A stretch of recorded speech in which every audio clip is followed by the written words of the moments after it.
Hello, and we're live today with a recap of the Scyldings conference that was held just last week in Tennessee at an undisclosed location. I'm here with my good friend Philos. Actually, this is not the first time Philos has been on my podcast slash YouTube channel. Last year after Scyldings, we also did a really well-received stream with Anglo Ortho on the transition in culture between the late 90s and late 2000s, which was very interesting. A lot of people liked that. I hope your microphone's working. Say hello. Hello. Hopefully it is. Yeah. So the Philos is, we've both been to two Scyldings conferences, and I'm not trying to disclose anything, but you're involved in basque weaving, and you're well acquainted with a city that I used to live in. That's not being too specific, and because I've lived in a lot of places, and so we always talk about those two things when we're at the conference. And I thought this would be the perfect chance to go through sort of the event, rehashing really what our conclusions were about Scyldings, what was decided, what were the general themes, and really do a deep dive. So I understand, guys, that I'm getting to this party really late. It's been a week since Scyldings essentially ended, and almost everyone who attended has already done a live stream broadcast rehashing everything. But what I wanted to try to do here is take a more critical, introspective look at the themes that were emerging from Scyldings, and also try to come up with what we can really take as learnings from these things. And as in typical form, I took a bunch of notes on these little tiny cards because I forgot my big notebook, and then that was subsequently lost. So Philos has taken notes, and I'm going to be working off of his. I also had the misfortune of not getting to see the last two speakers because I had to get home. And this was ultimately ironic because, little did I know, the entire airport system was completely shut down for a day. So I could have stayed and not missed any time whatsoever because I was stuck in the airport for 24 hours, and everybody was. That was actually the worst thing about this conference, which is generally altogether very good, is that the travel back was an absolute nightmare. I heard that Charlie spent almost 2 days trying to get back home. Did you have any problems with that? No, we were able to get out okay. Did a Airbnb overnight, with some friends, and just got lucky. I think we got a little bit ahead of it in that we were flying in a different direction. I think it seemed to affect mostly kind of East Coast area and international flights and everything. It was the air Eastern quality Seaboard. weather, something like that. Yeah. It was some kind of storm, but anyway. So as a kind of a teaser for this this presentation, I'm experimenting with the presentation system on StreamYards right now. But I was able to categorize all of the various different. So there are 12 speakers, and we're going to go through them all. So I noticed that in addition to sort of common themes that were emerging from the talk, I like to think that there were 3 general categories of people who spoke at Scyldings. The first people were I'll call them the preachers, and I include myself in this category. The preachers were trying to determine some kind of esoteric meaning behind the conference, and they were interested in coming up with grand unifying narratives about why we're all here and what the feeling is going forward, characterizing the spirit of what was driving Scyldings. Prudentialist is commenting on his PFP in the center here. I'll get to that. Then the other, so I think George, the Bagby was also in that category as well. And then there are a few other talks that I read but didn't see, so I have no idea the nature. Then there is the postulators who are making an intellectual case for something. And you hear I include R.N. McIntyre, Radical Liberation to a certain extent, a little closer to the preacher side, and then another speaker who I'm not exactly sure what to call him. I'll call him A. Books. I don't want to accidentally use his real name, but this is a speaker who spoke about the canon and it's these postulators were making an argument about something. They had an intellectual case to make, and then I'll also include not me, not you. So the postulators were coming to the conference to argue the point at some esoteric discussion on something, and we'll go over the individual points made there. And then finally, last category, and this was actually a large amount of speakers spoke to this particular issue that was different than the previous Scyldings conference. This conference was also highly, I won't dominated, but there was a large presence of people whose role in it was to come up with a very specific plan of action, propose very specific things that could be done to further the movement, further the intellectual side, further the community building side of the project we're running here. And I'm sure we'll talk about this a lot. So I'm looking at the we can call him, we can call the mystery speaker G Books, just to be a little bit more clear.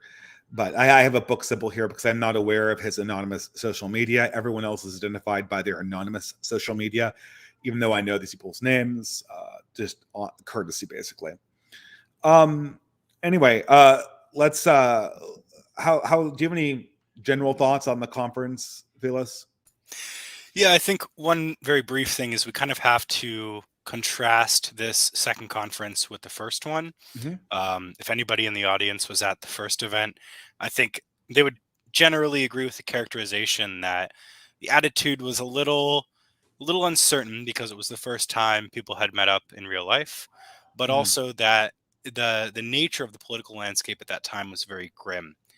This was right at the start of 2022.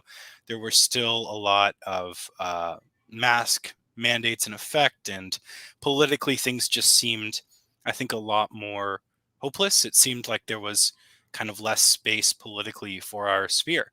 And I think by the end of the first event, there was a lot of a galvanizing effort to kind of motivate people, a lot of encouragement, a lot of networking. Things were picking up also with basket weavers as well. Yeah. And I think coming into this year, there were some new people, but for the most part, a lot of familiar faces, a lot more energy, a lot more of a focus upon trying to figure out what is the direction that we're going to go. How do we formalize? How do we build?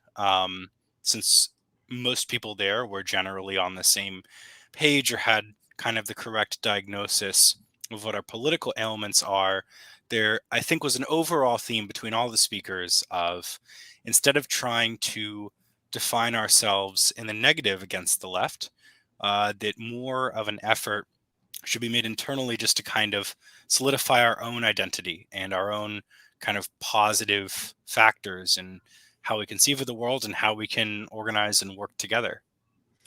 Yeah, I would say this way is that in the original Scyldings conference, it was in a dark time. It was in a, I don't know. In many ways, 2023 is darker than 2022, but 2022 was very much a low point for counter-progressive or dissident power. The mask mandates and the vaccine mandates were hegemonic. It was unclear whether they'd ever be suspended. And the community building that we have done since then just had not occurred yet. And we had never tried anything like this. So this was a huge 0 to 1 moment for us. On the other hand, the sort of swing, from before to after was larger at the first event, right? People came to the second Scyldings event very much knowing what to expect and what the general demeanor was going to be at the event, what they could expect to see and do. And we got down to business and accomplished a lot. And a lot of interesting ideas were put forward.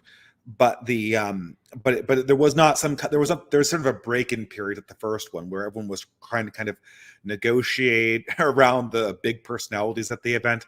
That was much less so here at this one. Yeah, absolutely. And one final point I would like to say, especially about the event, is that generally, sometimes with conservative meetups, it can be more of a hangout environment or something where you're trying to meet a celebrity figure that's known to you, or you're trying to network or advance your own career in kind of a sociopathic way. But what stands out about this event in particular is just kind of the seriousness that individuals who attended it approached it with. There was a mindset that the goal here, yes, to have fun and to hang out and to meet people, but also preeminently to focus on what we can build and how we can contribute, how to generally turn our own talents, both as kind of podcasters and influencers in the space, and also as audience members into kind of political action, organizational action. So that seriousness is something I think is lacking in other conservative events. Yes, and what I would always say is that every man is a captain at Scyldings. That this is sort of a leadership. It's a conference for people who are leaders in their own communities, and there's the travel and the cost is a little bit prohibitive in that dimension, but it's really understood straight up that we're here to help each other, and we're here to cross pollinate our projects. And so the highlight for me always at these conferences is staying up late talking to people, and it's funny because there's just too many conversations to be had, not enough time, and you want to stay up. And at my age, and I'm not that old, but at my age, you really can't stay up till 3 a.m. and then get up at 7 a.m. or 6 a.m. anymore. Even though I've done that with, the kid and everything, it's not possible. It's not healthy. So it's a shame that I couldn't talk more. But I will say, right off the bat, every talk was an excellent talk, and I do want to kind of approach the ideas critically a little bit more in this stream. So we're not just doing like the rehash celebration stream that's more typical. But the every speaker would have something that was very unique and that I learned a lot from. And I think that was a huge contribution at this Scyldings conference as well. Also, the tone was odd because I was meeting all these people who are kind of that weren't speakers but are celebrities in my own mind, like Last Things and Jay Burden, who are two of my favorite YouTubers, and George Bagby. These people are huge characters in my own imagination, but they weren't speakers; they were attendees. And it's odd because you're some people are speaking who you've never heard before, and some people aren't speaking who are just in the audience, and they're in the YouTube world like influencers, they're interviewers. And this is actually a very healthy dynamic, because we don't the problem I think a lot of times is that the influencer, and I speak as an influencer, has too much power in these communities because everything's focused around the parasocial. But we're not focused around the parasocial. We're focused around building. We're focused around taking next constructive steps. And as such, it's very necessary for people who aren't necessarily so front and center on the influencer side to get a turn to speak. And in many ways, I think I learned the most from those talks. But anyway, yeah. Any other thoughts before we go forward? Yeah, just one last quick one, just to build on the parasocial point. Jay Burden and I have streamed before. We've talked a bunch, and it was this weird thing where we were on opposite sides of the room and we could hear each other and kind of turn to each other, and you can fit the voice, but you can't fit the face. So it's a very, very unnatural thing to be friends with somebody and to greet them, and then you meet them later on, which is, but all that kind of awkwardness and parasocial stuff, the kind of online attitude that people have, it really just dissipates once they're all in the same room together. Yeah, it's funny. I do think Jay Burden looks exactly like how I imagined him, but I'd agree with that. that's there was a few moments where I'm like, you look exactly like the person I knew was on the opposite end of that microphone. But it's really interesting because I'm just thinking about where there's a YouTuber called iHypocrite who we're acquaintances, but I don't think we've ever done a stream together, which is odd.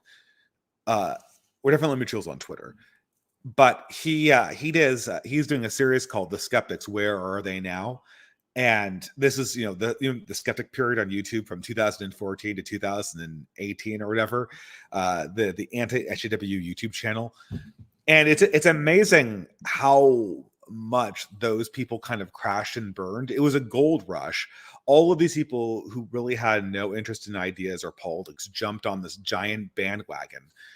They shot right to the top of the YouTube listings, and then a lot of them, not all of them, but a lot of them just crashed and burned.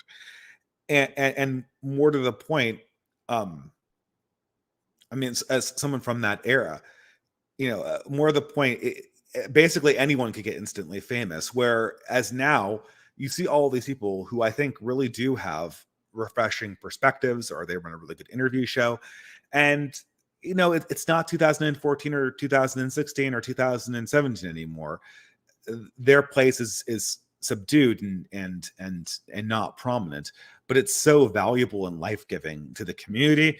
And moreover, their impact is going to be way more long-term than the impact of something like an Armored Skeptic, or any number of these guys who are around at the time, who made these gigantic YouTube channels. The impact of a Jay Burden or George Bagby is going to be felt because of the deep impact it's made on a certain few number of people's hearts, rather than just these flash in the pan creations that come from the time when I started my YouTube channel. But anyway, I'm rambling here. Oh, not at all. Yeah, it's very interesting to me because all those older YouTube channels, if you're always just reacting to content or reacting to current events, there isn't much really constructive space to build towards. And every speaker at this event, every YouTube channel that presented, I mean, these are all channels that have advanced forth ideas, and I guess we'll get right into it. Well, okay, great. So I have all 12 speakers lined up. If I missed somebody, I'm going to feel really bad. But so here we have the first speaker of the evening, and I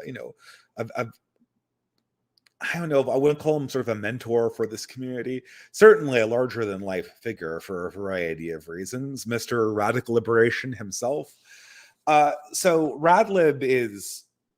So I'm going to get this wrong because I'm going to tell you the reasons why I know of Radlib. Radlib is sort of famous or popular in this sphere for being an expert on the old right, the sort of von Mises right, and then also having a very, very good, very, very educational YouTube channel on economics.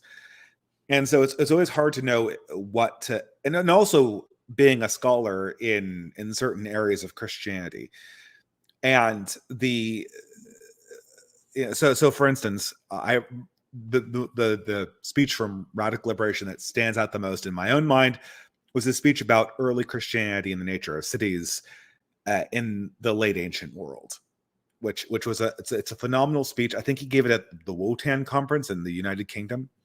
Could be wrong, but it was a United Kingdom speech. It was amazing.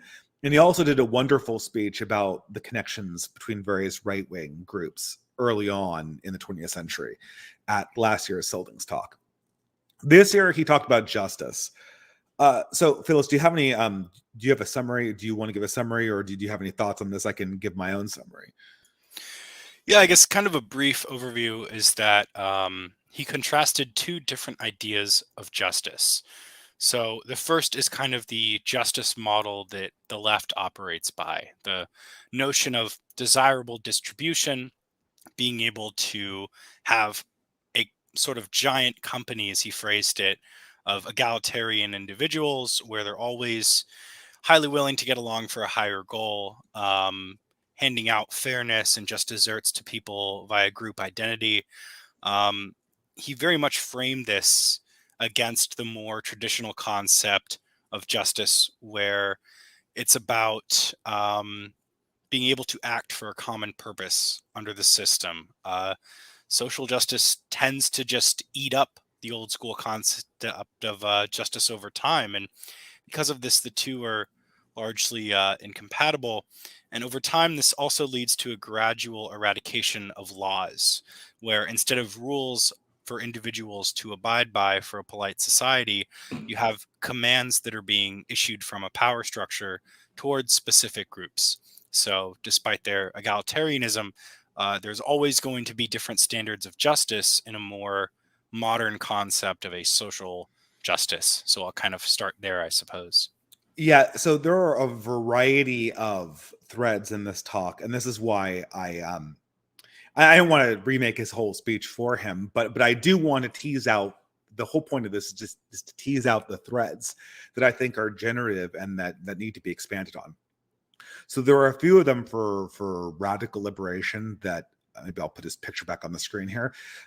So the first one was the nature of social justice itself, how it's sort of fundamentally unachievable, and how it's a direct threat to actual justice, justice classically conceived in either an ancient or an early Enlightenment or as I say, early modern setting. And I think there's a lot of threads he connects together here. First of all, there's sort of this. I kind of associate this with John Rawls, but this idea of a perfect distribution or an ideal distribution of goods as being an endpoint of justice, although I'm sure it's from earlier socialist authors, and how this necessarily creates an intractable endpoint that sort of unravels everything. So the memorable part of his speech was how he demonstrates how the prefix social appended to any word makes that word meaningless. So, social justice, social consciousness, right? I can't remember all the other examples, but you can just take a few of them, right? And if you pen social to the front of it, it immediately becomes a meaningless word, or even an inversion of the word itself. And the whole point of this is to demonstrate how an incoherent view of justice injected into the concept of justice itself explodes the entire concept and makes the entire exercise simply an exercise in semantics, which allows for infinite remodulization to escape from any kind of conceivable point. He says this is why they don't care about hypocrisy. And then another concept that came out of this, he quotes this guy, Robert Higgs, about how uncertainty and injustice are deeply linked. And this is I think the real generative thread from radical liberation's talk, the one that made the light bulbs come on in my own mind, is, I don't know if this is intentional, but the juxtaposition of clarity of speech with the juxtaposition of clarity of law and coherency of law, more importantly, and then to the endpoint of order, of regime certainty, and how that contrasts with regime uncertainty, property uncertainty, and disorder. So in the perfect society that he talks about, or I don't know, he talked about a private community where crime was so rare that in 50 years, someone had a beer stolen off of their front porch. And I think leftists would hear this and they'd scoff at it, right? I lived in Seattle for a few years, and not such a nice neighborhood, and I had stuff stolen all the time. And leftists think about this as the actual monetary value of the stolen goods. Like, okay, well, if this guy, instead of getting just one beer stolen off his front porch in the last 40 years, if he had gotten 5 kegs of beer stolen off his front porch in the last 40 years, that wouldn't have even been the difference in like the airfare of a single vacation. So what's the big deal? Well, the big deal is that if you live in a place where people are constantly nicking your stuff, you've got no certainty about the future. And therefore, your desire to plan and invest in the next generation, to have children and bring them up, and to sacrifice your own good for your neighbors is diminished. Injustice isn't just an injustice against the individual property, it's an injustice against the entire order and trust of the community itself. And I think that was sort of a lesson I took from that. Yeah, certainly. He summarized it really great in a phrase where he said that the systematic stealing, even if it's of a beer can or whatever object it might be, it disarms the victims and it arms the aggressors. So there's less of a kind of more left-wing concept of some kind of distribution of goods and more a right-wing concept of you're handing power over to people who will try to exploit it from people who treasure it. And that is very much, I mean, anyone in a blue area can relate to this, as you see kind of the gradual unenforcement of various laws, or the lack of policing, a very slow police response time, for non-essential calls. So it creates an environment of a very low trust society, but it also any person who is bought in to this system or cares about this community in a blue area is less incentivized also to build anything for the future. He also discussed in a private community that there was a building, and this building was in a pretty unsecured area, and that in all the years it had been there, it had never had a broken window, it had never had graffiti, simply because the individuals who were in that area cherished that building and respected it. And it's that, if you tolerate no examples of that kind of aggressor mindset, you'll be left with a community that will choose to build things for the future and for their children. It's a powerful incentive for people to know that their work will last into posterity over time. Absolutely, absolutely. And that's sort of, it's interesting because I don't think that radical liberation or radlib had a specific, he wasn't proposing that we do something necessarily. He was more or less speaking to an abstract intellectual point.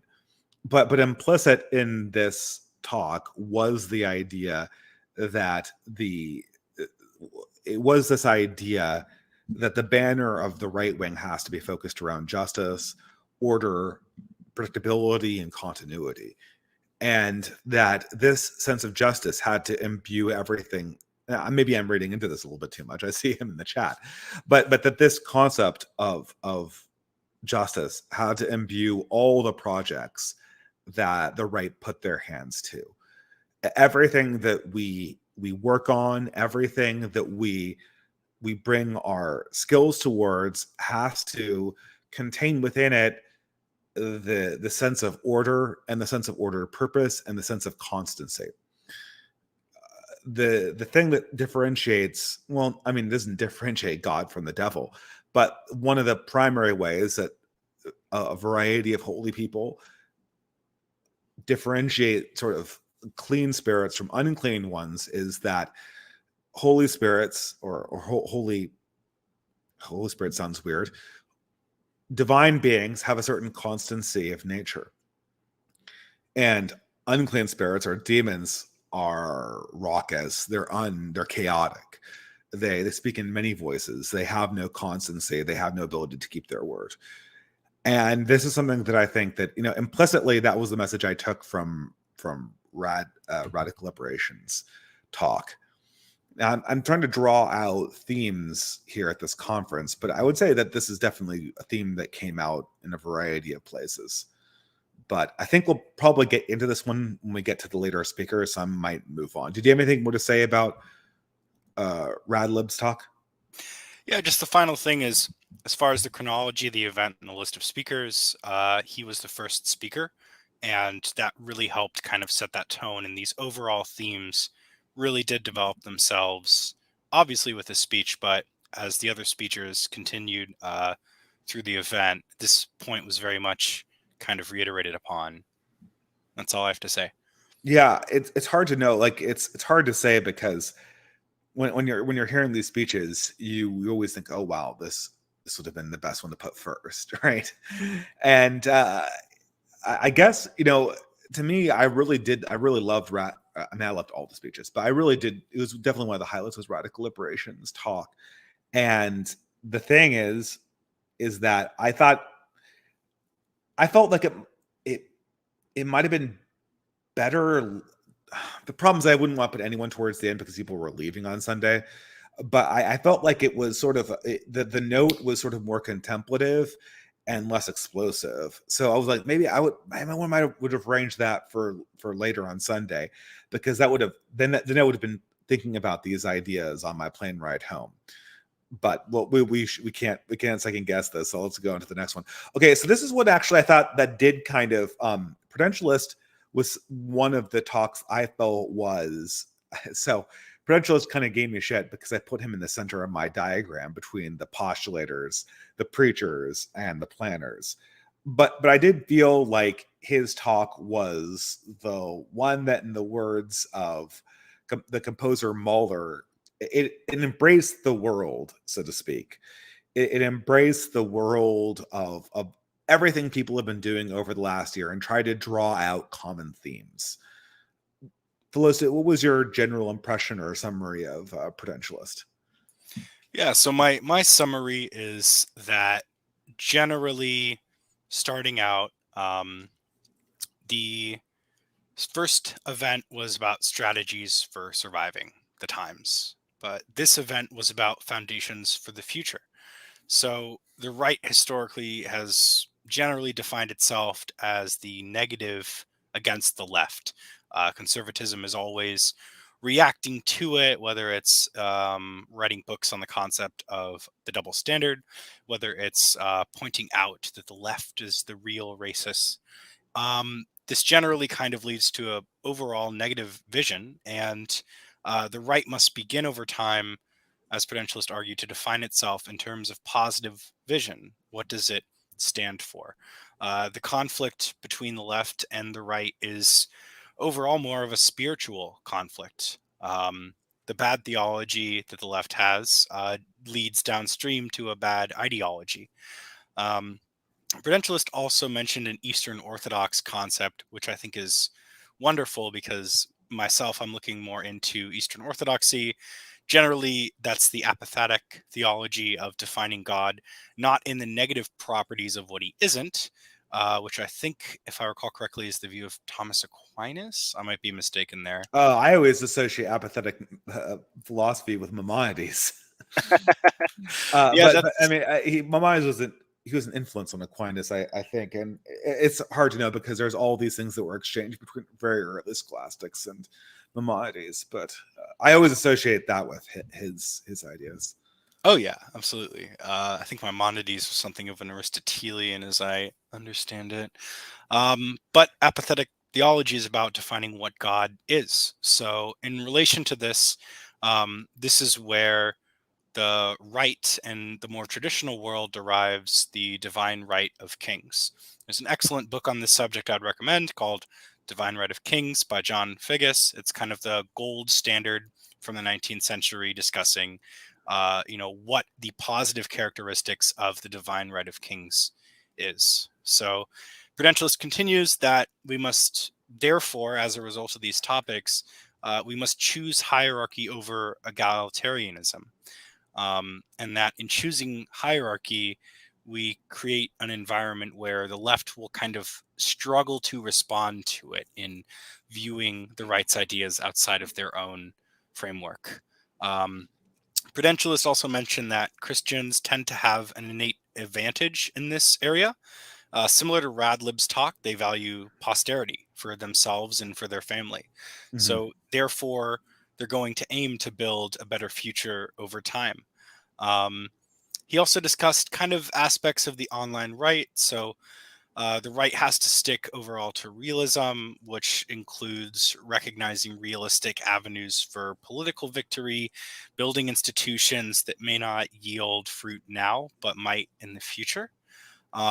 There's other elements such as recommending gatekeeping. That it's okay Yeah. to be. Oh yeah, go ahead. He had 4 points, and this is something that I kind of lost my notepad. I Sure. really should have brought in like the big book, but I misplaced these notes. So thank you very much for sharing yours. 5 points. He had 5 points in his talk. And I don't know exactly what they were, but they were largely focused around key advantages that the right wing would have over its rivals. And I could tell that his thinking was very much, we're very much on the same page as this. The aspect of realism is the aspect of interacting with reality, especially post COVID, is something that the right has over the left. We feel more authentic. We feel like we're actually grappling with problems, and we're trying to sidestep illusion. Um, I'm sorry, I didn't mean to cut you off, but go ahead. Oh no, totally good.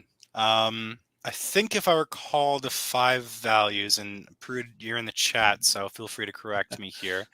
Um, basically the best things are that gatekeeping is a good value, being able to discriminate a person of quality rather than just trying to get anybody on board.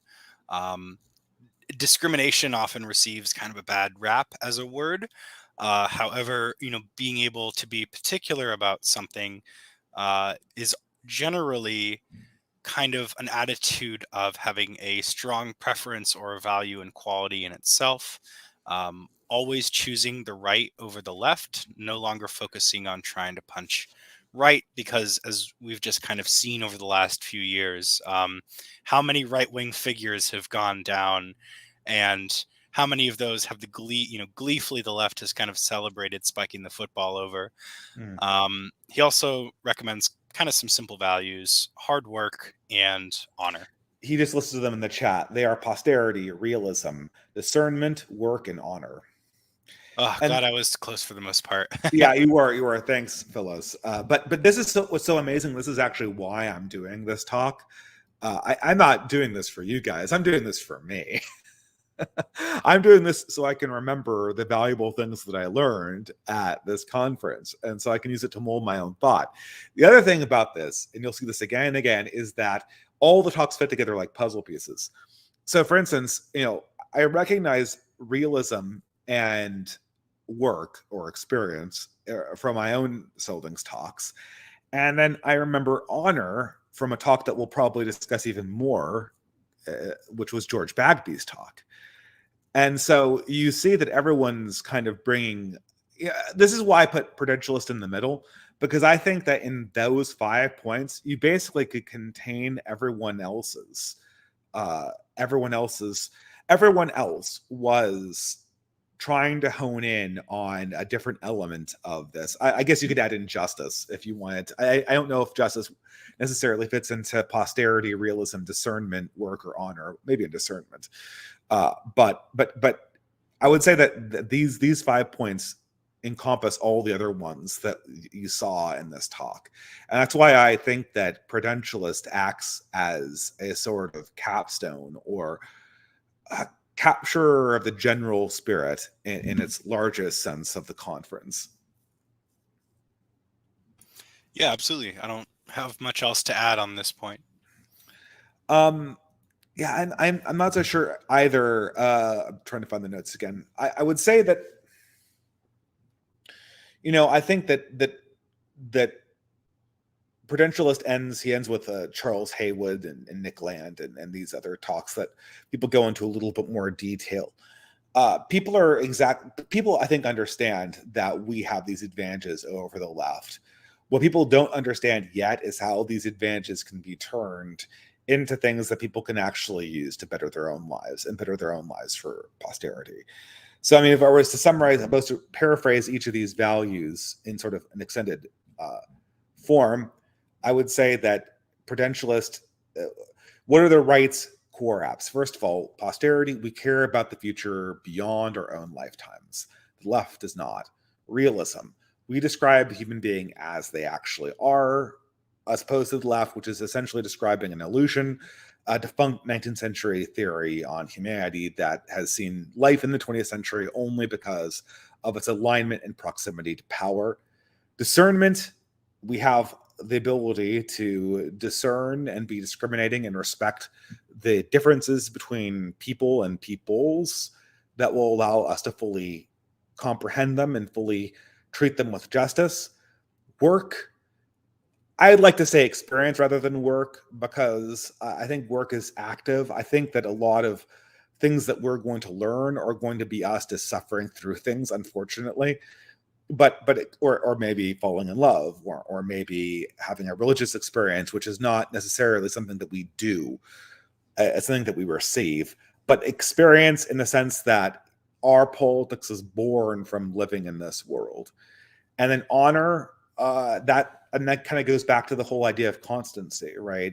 There probably is more to honor than constancy, but I think it's the most important part. The most important part of honor is that you're true to what you say. It's that you're true to your word. It's that people know what to expect from you.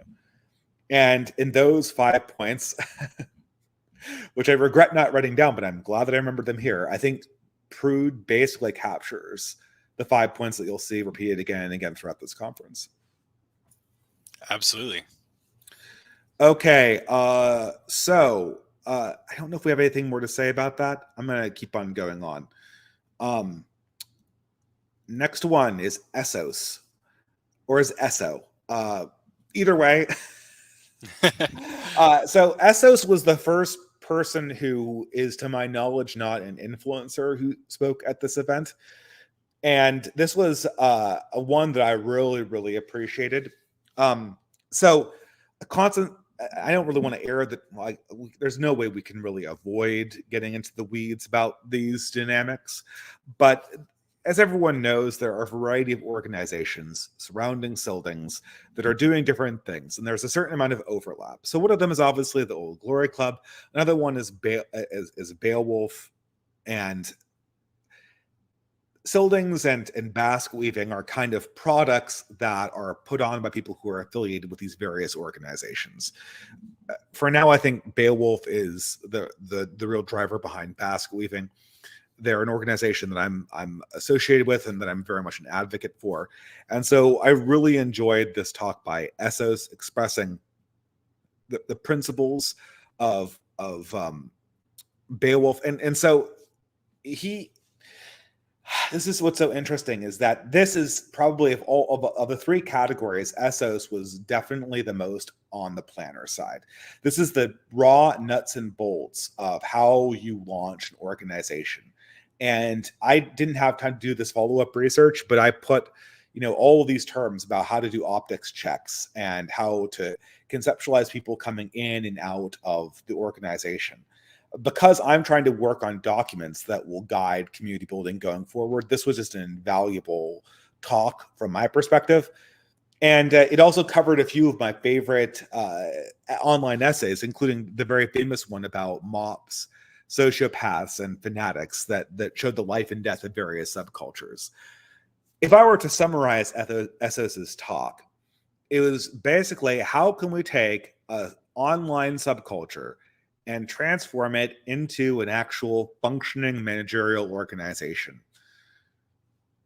And the way he does this is he starts from this idea of the subculture. Who wrote that essay? Was that even did that even have a?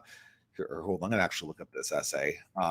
It was on Skeptical Waves channel, and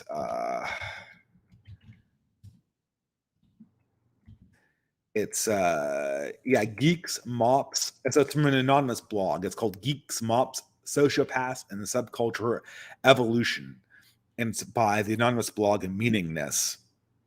And this is a famous blog post from the early days of rationalist YouTube, or rationalist blogosphere, which described the progression of subcultures from people who really cared to eventually having it absorbed by people who were just there to be part of the scene for the clout, or eventually, in the case of the sociopaths, to exploit whatever was going on to make money and power out of it. And the talk was really just about how we can take that and turn it into people who are actually going to make an impact on people's lives. And the idea is, pure localism is not the best, pure internationalism is not the best, and there are flaws with being purely online. And in addition to just doing sort of optics checks and other sort of managerial terms that I wasn't quite up on, the other message was that you can sort of motivate people to take a broader role through money, prestige, impact, and access. And this is something that I've noticed, is that inside organizations, it's always good to ask people for favors, because this helps establish trust. And this helps them be seen as more prestigious and allows them to make an impact. If you do everything yourself and just pay people to fill in the gaps, because you don't want to build relationships, the organization will get brittle and never form. And it seems like Beowulf understands this, and I think this is embodied in Essos's talk. Yeah, absolutely. I mean, as far as the organization's efforts in the weaving community, I won't go into too many personal details, but that formalization of organization getting people on kind of the same page, being able to vet people, and then to organize and to be kind of a combination of independent, but also generally connected within a larger formal structure.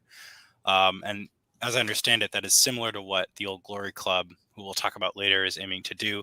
This is a great way to meet quality people, and it's also a great way to really get off the internet, being able to build stuff constructively with people that share approximately similar political positions. It's also it kind of helps avoid the extreme of people that are either too radical in one direction and kind of unable to view the world functionally, but also people that want to stick to much more conventional organizations, conventional politics like Turning Point USA and so on. So being able to have access to it, the work that they've done has also had just a huge impact. I mean, they've organized events in the UK, events in the United States. This has kind of facilitated more downstream effects, such as people that are in attendance, networking, figuring out new content to build, making connections, and building an organization that's much more resilient and interconnected. I think you're much more personally likely to be invested in an organization where you know the individuals by face, you've met them, you've talked to them in person, and so planning that level of trust that I think is intrinsic to people. This is generally also, it can be described as kind of this big push away from only ever being online or only ever being informal. The reality is that it's very hard to build a political organization or to build any kind of mission that's perpetually online and very loosely organized and decentralized. So just kind of being able to put in that work, seeing the fruits of the foundation as it manifests over time. This is also where Exit Group kind of helps out as well. This is something that makes a tangible difference in people's lives. And as the right begins to focus more on this aspect of political organization, um, it will, I really think, create a new sort of golden age of both content to put out, but also it will make it so that somebody who's very talented and interested in this organization can proactively contribute and can basically garner the respect of polite society. I mean, it's very easy on the leftist side of things to just cancel somebody. You're totally alone. You're without resources. You don't know if anybody is out there to help support you. But being part of that bigger organization, you're part of something larger than yourself. You have other people that can speak for you, other people that have your back, and knowing individuals that you can trust is, I think, intrinsic to how the right operates. Yeah, this is, I can say that my relationship with the Beowulf Foundation is built upon me meeting several of its founding members face to face, and that's a huge asset for me. One thing I will say though is that I noticed that, and I'm not trying to make a big deal about this, but there is definitely a difference between Old Glory Club and Beowulf in their approach. I think Old Glory Club is a little bit more push, and Beowulf is a little bit more pull.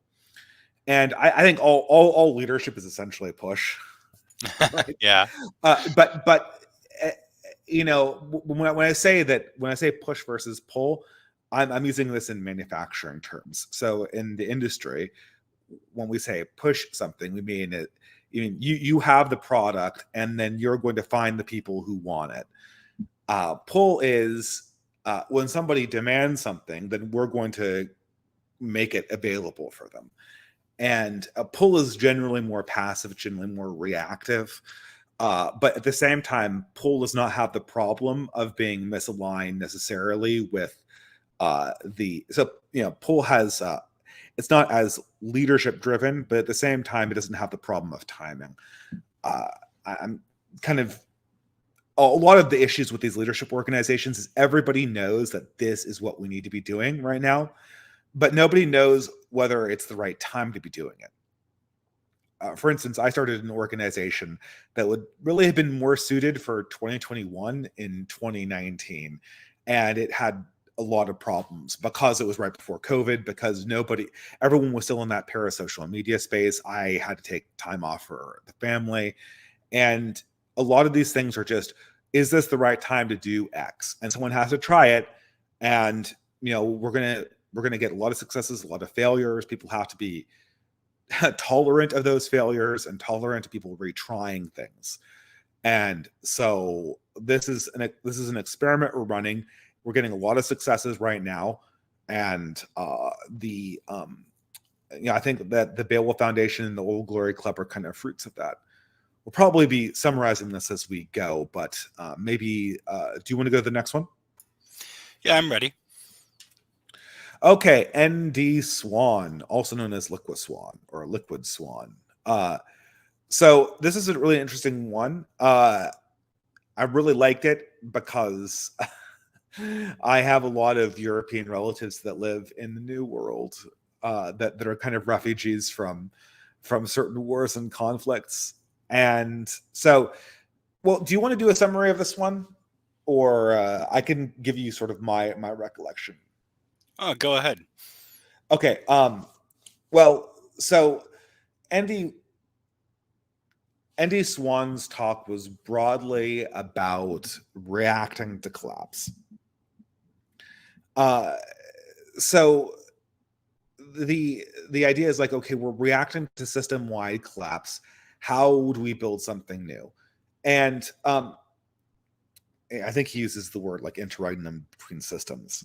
And so it's hard to exactly know. This is why I didn't really know whether Swan is more on the postulator side or more on the planner side. But he discusses this idea of rebuilding after collapse in a very similar way to what you hear coming out of the people from Afreform or Conscious Caracol, who, again, I know I should have on this stream to talk about what their work is with things like Arania. He explores how to react to sudden system collapse through building colonies in a third world location. And this is analogized to sort of early attempts to do this from the 19th century, juxtaposed by presumably more successful attempts to do this in the 20th and 21st century. And he brings up one community in particular, El Paradiso Verde, which is a small town in Brazil that is comprised of a lot of, I don't know how to characterize this, dissident Europeans who did not like essentially how the EU was running their communities, either in the later part of the 2010s or with the advent of COVID, who essentially set up shop inside, I think it was Brazil. No, it is Brazil, I'm saying from the notes. And they were able to kind of reconstruct a prosperity bubble inside a larger chaotic system. Now, I really like this talk because it's like metal, it's so easy to talk about how hypothetically, for instance, there's three general approaches to modernity's crisis. There are the accelerationists, there are the entryists, and there are the parallelists. And I'm notoriously a parallelist, or a pacifist, as some people say. And the thing is that it's so easy to be like Rodri here, just talk about the Benedict option. It's harder to actually imagine what it would be like to establish a parallel community. Is Liquid Swan saying Paraguay? Is it Paraguay? Liquid Swan's in the chat saying Paraguay. I think the notes might be wrong.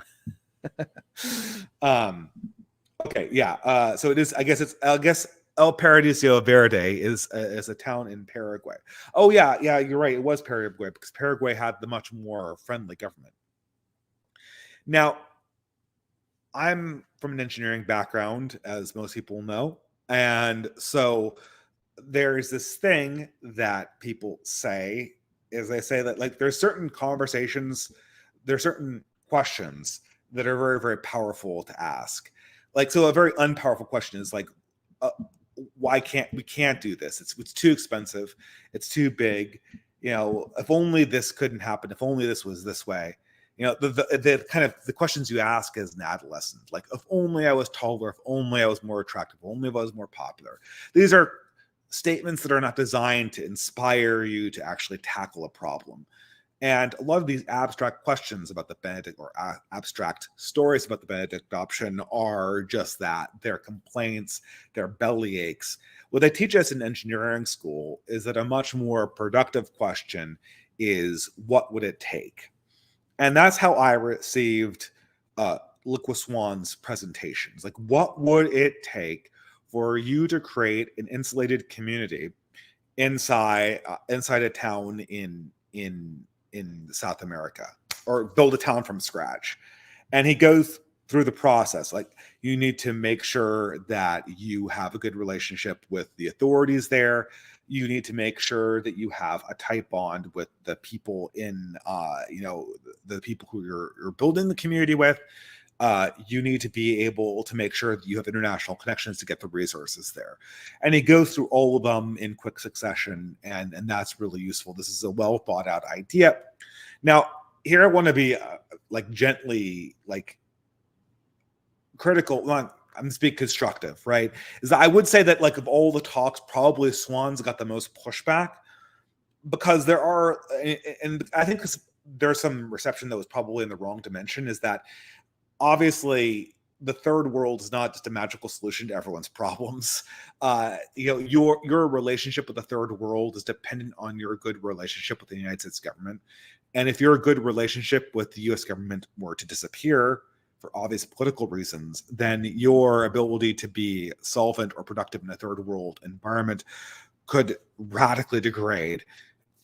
Also, there's the question of the fact that your children are going to be interacting with an international system of peers, and they need to be integrated in some kind of international network. So this community building problem is not a replacement for the stuff that we're doing politically in the West. It has to be something that's on top of that. And so I think a lot of people kind of got the wrong message. But what I took Swan's presentation as was a practical what if question to get people to contextualize the problem of parallelism and to come to terms with the kind of things they would need to build in parallel in our country or in another country, which will be necessary regardless of the path that we ultimately take. Yeah, absolutely. Speaking on the small technicalities of his speech, I think he had some great turns of phrase as well. He defined democracy as an indefinite system where you have after me the flood. The panic-stricken now is also the great consuming now. And as chaos grows in our world, prosperity seems to fade. So very, very poetic. It was a Which very, I very good enjoyed. speech. Yeah. And then I was as one of the people who actually pushed back on his speech at the time. I kind of want to give him more credit now, having done a little bit of reflection on it. I lived overseas in one of these kind of communities for a period of time, and I mean, it very much is. It's a high trust society. There's a grocery store where everything is free or heavily discounted. But the kind of trade-off to this is you will have an assigned role that you're expected to perform to the highest level of competency, and that you have to be intrinsically very aligned with the mission of the community. It's one of those areas where if you're in that community, any kind of aversion to either that hard work or that honor that was talked about in Prudentialist stream, it can very much bring down the whole community and destroy it. But it is something that's feasible. And I like how Mr. Swan answered the kind of question with, well, I'm not advocating for everybody to go move to this and just totally give up. It's just something where if you have one or two people that are doing it and you know them as kind of either a last resort option or as kind of just an interesting possible role model or lesson to learn from, it's something that you can take the lessons of it and be able to incorporate those kind of tactics into your own parallelism that you're building, whether it's in the US or Europe. Everyone's doing something like this, and basket weaving is something like this. It's just something like this at a much, much, much, much smaller scale. So, and obviously in the whole Afroforum example, they're literally doing something like this because that is literally the only thing that they can do in South Africa.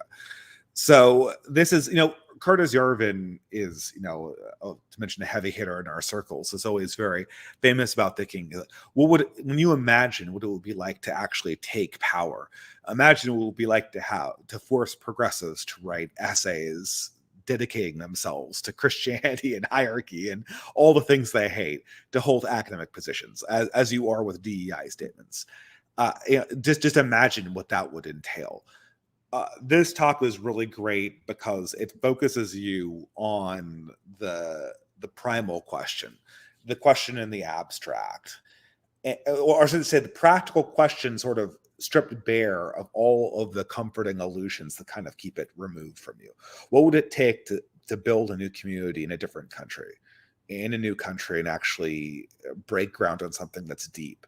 And once you realize all of the things that they have to have, all of the layers of honor and commitment and trust they have to have, you immediately see that we have a lot of work to do getting ourselves to the point where we could be able to do something like that, even if that's not ultimately the path we choose to take. Exactly, and I'm kind of reminded as you speak of how would an individual like Matt McManus survive in such a community, Well, I mean, where no, the I mean, rubber I meets think, the road. well, I actually think Matt would probably do really well. The things I think that, a lot of people this is the problem, is with a lot of these people that we bash butt heads with online, like these leftists, they're go along to get along people. They're actually highly well suited for a high trust society. It's just that in the modern world, you go along to get along by saying things that are demonstrably false, and that lead people to make really, really unwise decisions on governance that lead to system collapse, as we're seeing in France right now. I mean, what we're seeing in France right now, which is, I'm not even so sure. By the way, for people who are watching this VOD in the future, there is currently a fairly large nationwide riot going on that is sort of like a combination between of George Floyd and sort of the earlier Islamic riots that occurred in the 2000s. And but it looks a lot larger than anything that's occurred in the past in France. And it looks like ordinary French society is having a very hard time dealing with the decline and destruction of trust that this is obviously triggering.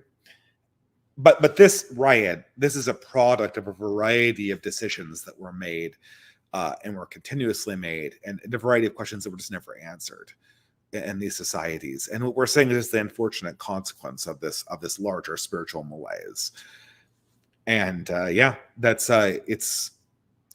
I really want to credit Liquid Swan for focusing that dimension. I Last Things and Todd Lewis, to other YouTubers who were present but not presenting, have brought up this problem always imminently, which is the core of the community is living together.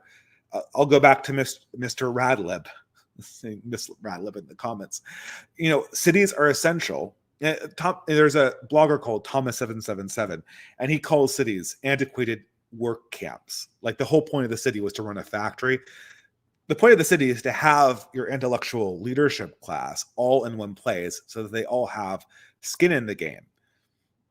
And Todd Lewis has pointed this out, and Last Things has pointed this out. This is a core part of human anthropology, and it will require something like this, if not in its full force, to be executed. And I really want to thank Liquid Swan for focusing us on that core issue. All right. Next one. Yeah, sure. Okay. Oh, well, here is our local celebrity. I think he was the heavy hitter of this conference. The newest Blaze contributor, Aaron McIntyre, tapper of signs, slayer of normicons, uh, um, simplifier of very complex ideas and tomes. A person that I was very happy to meet in person, since I've been waiting to meet him in person for the longest time. Any thoughts on this, Phyllis? Just the organization of the speech, the way it was delivered, it was an absolute tour de force. As you've seen in Oren's channel over the last few years, he's initially gone from this a very intellectual look at neo-reactionary thought and Curtis Yarvin and kind of the right's ideas contrasted with the left to developing this. I would almost describe it as like a holistic worldview where he really gets into understanding what the woke is. I won't I won't summarize the speech too much, but he basically goes into many different reasons why he feels that wokeness isn't going away anytime soon. Um, Yeah, as his we should clarify here before you go on. Sure. Aaron came on to this scene to address a specific intellectual question. Of all of the people in the three categories I laid out, he is the uber postulator.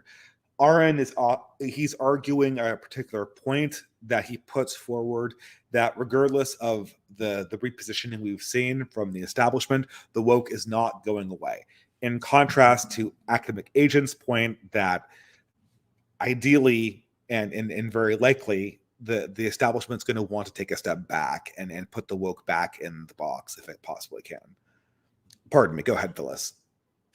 Yeah, I just, as he's developed this line of thought, I mean, it's become kind of this, I would almost call it like a bulletproof playbook of this is the left's talking points, this is what they believe, this is how the right must respond. And as he developed, now that he has this line of thought very fleshed out and developed, he's gained a lot of mainstream attention. I would argue he's probably one of the most prominent individuals in our sphere, or at least the one who Mm-hmm. most prominently represents our ideas. And I think in doing this, in really taking energy and time to understand what wokeness is and how it operates, he also kind of that kind of gives us this backbone of we're not feeling out the left as like a hypothetical thing or a series of current issues that we have to react upon the latest outrage. It really is looking at them as a broad ideological cast and figuring out how we can sort of manage this system of control as it exists now. Yeah, yeah, and I think this is, Aaron is really good at taking the managerial point of view, which for the longest time was something that the right acknowledged, but was always swept under the rug. It was something that was, this is how the machine works, but it's not a core part of what we talk about. What we like to talk about as right wingers is spirituality and Christianity, or if you're a pagan, Julius Evola and Nietzsche and modernity and the problems of technocracy. But this managerial engine and historical force it's exerting in modernity is something that Aaron has been able to amazingly mainstream into modern conservative thought. And this talk was a great example of just how he did it. He broke everything down into bullet points and took a complex idea and put it apart, put it in very easy to understand terms. I would like to say though, I mean, like, what is how do we evaluate the argument that he's making generally, right? That they can't put the woke away, because I definitely think he made his case well, but I am expecting to see a pivot back to the center in the next 2 years, if not in the next year. It will be fake, but they'll try to do it, right? Yeah, and I think there is, I mean, the key kind of distinguishing thing, the area of nuance that I wished both he and academic agent would touch on is, are they going to try to put the way in just the pop culture sort of messaging aspect of it, where everything on the surface appears to be much more centrist and much less openly promoting their ideology in media? Or is it going to be that there will be a bedrock shift in the kind of power structure that the woke has in various institutions? These are two very different questions, and I think either of them uh, are equally possible. I mean, and anybody looking at the political landscape in 2023, I think can kind of realistically see either of these things happening. Yeah, I mean the two ones I mean what the left would ideally want to say is that all of this anti woke stuff is just smoke and mirrors. They're reacting to rainbow flags and nothing else. The problem is that at this stage, after 2020 in particular, so much of the radical left agenda is literally written into laws and literally manifest in unsafe cities, in for this crazy transgender stuff that's inside schools at this stage and indelibly in schools. Because the real problem is how can you remove that without crashing the entire system? The rest people are too invested to get pushback in this way. Exactly, and it's something that's been internalized by many people Mhm. as bedrock belief. So generally, the idea in psychology is that most people tend to stick with the ideas that they develop between the ages of 18 to 25 in a kind of foundational period where you're the most open to new ideas. And at that kind of point, you begin to solidify your viewpoints on the world as you go into your 30s and 40s. This is kind of related to your own talk on the boomers, but won't get there just yet. I think there are many, many people since 2020 and all the events that have happened who, in the same way that the right has realized that they want a cohesive identity that's counter to this system, there are many individuals on the progressive side of the equation that have um, internalized a lot of these different facets of gender identity or woke politics and identity and the way that they see themselves and their position in the world. I think pretty much everyone has that one family member that has kind of totally imbibed all this, and there's no Yeah, getting through to them at that point. the So, deep left, the people who leftism is their identity and not just their profession but their identity. oh, It's exactly, yeah. and I always try to think about this in abstract terms. Like if I could move the left around like chess pieces, and I was Tony Blair or a Tony Blair like figure in America, how would I move them to maximize managerial power? I mean, I guess I don't think you can sweep crime under the rug anymore. I think I guess what I would do is I would try to pull a Rudy Giuliani and then tamp down on this trans kid stuff and reframe it more as an adult thing. And I mean that's how I'd move the pieces. But I think they might be able to pull off a Rudy Giuliani. It seems impossible in America these days. Although there have been some Soros DAs that have gotten fired. And then on the but on the trans and sexuality stuff, I mean that's just the lunatics are running the asylum at this stage. There's no way they can manage this anymore uh, without losing total credibility. Then the Biden administration is gone, and their chance to pull back on the trans stuff was with the election of Biden, and Biden doubled down on it, which signals to me that their ability to pull back is probably Aaron is right. Because if you can't push back on the trans stuff, I mean, these people are not quiet people. If you give them prominence, they will be prominent and they'll be easy to see. Exactly. And so, the kind of backlash, I don't think it will manifest in the United States, or at least for the foreseeable future. However, I mean, if you look at other areas of the world, I think El Salvador is a great example. They were governed very recently by a very progressive figure. They had massive issues with crime, and they elected a new president, and since then crime has been reduced by 50%. The government has swung much more to the right. The country is kind of stabilizing and becoming much more strict about what kind of politics it allows in its public sphere. And so these other smaller countries might begin to set the tone. This might not necessarily affect the United States. It might just be something that happens throughout Latin America, or it even could be something that happens in France in 6 months or so, as the kind of society recovers from this moment. In the same way that the United States had to kind of recover and pick up the pieces after the summer of 2020. Yeah, I'm I can't imagine how they do it though, because their enemies will move in on them the second they take a step back. And there's too many. It's like a lot of the COVID narratives. How can they back down on these things without getting a bunch of follow-up questions that would unseat somebody? I mean, I won't mention words, a lot of the lies that they told. But I will say this about Aaron McIntyre, and this is what's I think so great about the Scyldings conference is that Aaron McIntyre is by and far the biggest name we have on the bill, but he's a very humble person. He's actually one of the quieter people at the conference itself, and it was amazing to kind of just be milling around and asking him about various things about how the conservative movement's organizing itself and his own view for the future. I like that environment of kind of no celebrities, only fellow travelers. That was very much the mood of this conference. Yeah, absolutely. Don't have. I mean, I could throw out some key quotes from Oren's talk if Oh yeah, that'd be great relevant. actually. Basically, Oren took the position that wokeness isn't going to go away anytime soon. Because of this, the reason of this is because power has to collapse competing power structures.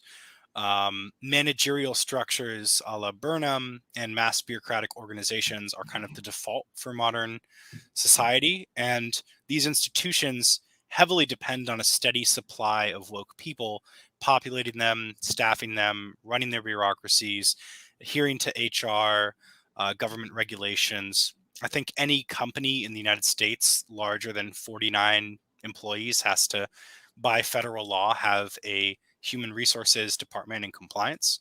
So if you think on just a micro level, how many institutions have to have some kind of managerial structure, there's a lot of solidity there. Managers in this system, their role is to apply systems for efficiency. It's not to vouch for employees, and it's also not to entirely represent top-down management going down the chain. It's all about getting the most efficient employees and thoughts and ideas operational in an organization.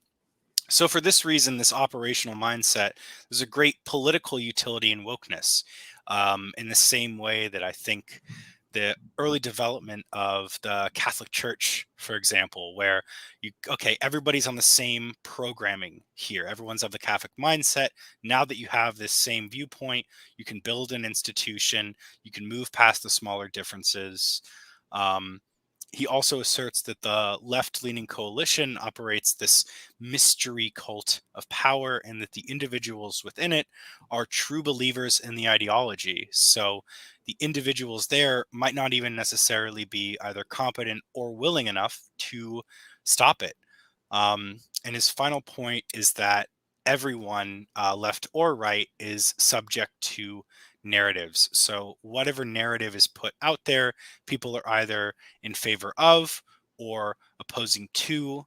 And this is kind of an interesting thing of the broader thing with the woke is what is the narrative that will be held going forward? How will people react to it, etc.? Yeah, and I think the true believer thing is I always go back to that, and that's why wokeness is not going away for quite a long time, is because the people who actually believe it, and this is their religion, and I'm actually I kind of fear what will come out of the nihilism when they stop believing it, which will happen probably sooner than we think, and then something that's when insane things could happen, is when these people suddenly stop believing it, because then they'll stop believing in almost everything really quickly. Yeah, absolutely. This is something that I'm not a huge fan of Jared Taylor. I like his conversation style, but he says this one thing where he talks a lot about like racial consciousness, and the second you get progressives to even conceptualize what it would mean to be sort of racially conscious, they immediately go to the darkest thing you could possibly imagine, not always just facetiously. It's just that's when their mind hits a reset. It's like it's dark, but like when your mind hits a moral reset and your moral narrative is just gone, anything can happen, including really dark stuff. So that's going to be a scary portent for the future, but it's yeah. something to think about, I should say. Absolutely. Yeah. Any other thoughts? I'm resisting the urge to do a Jared Taylor impression. To say Hawaii. What these people need. These people. Going on about whatever. Yeah, it's no, it's an interesting one. I Yeah. think, yeah, I mean the mindset that progressives have of, oh, an asteroid will hit us in 30 years, or the seas will rise up and swallow us whole, and there is like a doomsday mindset there, Mhm. in the nihilism of that the world just won't exist somehow in 30 years. And I think when it continues to go on, a lot of those short-term preferences are just going to be shaken, because wokeness is, in my mind, overall desire for the short-term preferences in decision making. Yeah, it's the high time preference, that's what they usually say in sociology. Yeah, it's it's going to be crazy, and I think this is what we're going to move into talking about soon in the future. But in the interest of time, let's move on. Well, okay, I can't talk very much about this one. Well, I'll just go over my own thing. I usually like making my talks kind of like 50% joke and then 50% kind of serious. And I talked about generational crisis, the need to sort of answer basic questions, and then the role that storytelling plays in this. And uh, I feel kind of self-conscious going over my own talk, but I think that one common theme that I think was in my talk that carried over to many others was this idea that the basic wisdom, the basic narratives you tell about yourself and that you believe about the world, those are the things that are really going to matter, and those are the things that are really going to carry over. And that the core of embodying these basic beliefs and educating them, basically we're always in a process of self-educating, but the basic way of internalizing these basic beliefs and sharing them is through the concept of stories. And the kind of crisis we're experiencing is that, generationally speaking, all of the stories we're inheriting aren't really well suited to the basic truths that we have to learn from this particular political moment. So for this reason, that's why experience and meaning in real life is so absolutely critical, because we haven't received the right lessons yet. And because of that, we haven't received the right stories, and we can't internalize the right basic beliefs as a consequence. And I think it's funny because I could see this same sentiment kind of cropping up in virtually everyone else's speech. So I don't know. Any thoughts on my talk? Telling me to my face. Oh, a little nervous. No, I thought you had a lot of vitality, more than I was expecting, frankly. I think you did an excellent job characterizing the boomers as a generation. The 20th century just kind of as this big meta framework for how everyone lives our lives and how we have a stuck culture because of it. We never got to understand and create our own life stories for ourselves. And then also kind of the countervailing point with this, where millennials were drawn to like a subsidiary of this draw towards sci-fi and fantasy. Every millennial I know plays Dungeons and Dragons, and they're I very like it into, too, right? I yeah, can't. the steampunk stuff. So it's really the young right might necessarily be, as you said, sterile and pessimistic. We prefer generally like a spiritual struggle. I liked your line at the end, "Who are we? We are the ones who wait." I thought that was a very Oh, poetic thank you. line. I guess I'm a huge fan of the psalms that I read at the end of the live streams, and I'm like, what if I wrote my own psalm? I was yeah. like, I'm like, I'll do that, and I was like, that was the thing of like, well, I'll end with that note. But I'm kind of blushing here because thanks for the praise, but I do think that millennials need to find their own story. And this is crazy because the boomers told like their story when they were in their teens and their 20s, and then everything else was falling motion. Millennials are going to write their story when they're like in their 40s and 50s, and it's going to be a much darker story, but it's going to be the process of coming to terms with it, whatever remains at the end of modernity, and kind of saying where that ball has ended, where that process is terminated. And it will really, actually, to tell you the truth, the millennial story is going to begin, and I say God forbid, but this is obviously going to happen. It's going to begin when the baby boomers die. Mm-hmm. Begin when their parents die, and we don't want this to happen, but it will eventually. And when the last baby boomer passes from the scene and population decline hits in earnest, we're going to see what the new world actually is. And it's probably going to be very dark. And, there'll be a story to tell there if we have the words to express it. Right. And I mean, their cultural grip might last for a while. I remember in 2011 when the very last World War I veteran died. Obviously, they were eclipsed by World War II, so there's that angle as well. But Mm-hmm. it can take a long time for the cultural legacy of a generation to pass on. That's why my question at the event, or my comment rather, was basically, consider all of the different cultural and material artifacts that the boomers have left behind, from the media to the cars to the music. Any radio station that you tune into today is still going to be dominated by this kind of generational mindset. I did have one question that I wanted to dig in a little bit more into basic beliefs, because this seems to be rather foundational to the event. See, I don't know where I got this idea. I mean, I got this. It's mirrored in a bunch of different places, this idea of a properly basic belief. But somebody probably came up with this concept. I think De Maistre references it a few places implicitly. But I'm sure someone has done their PhD thesis on this idea of a properly basic belief. And I just don't know where it is, but I've been using it forever. And a lot of people have been using it as well. Sure. I wonder, is it, to me, when I hear basic belief, I picture basically some kind of religious or metaphysical belief.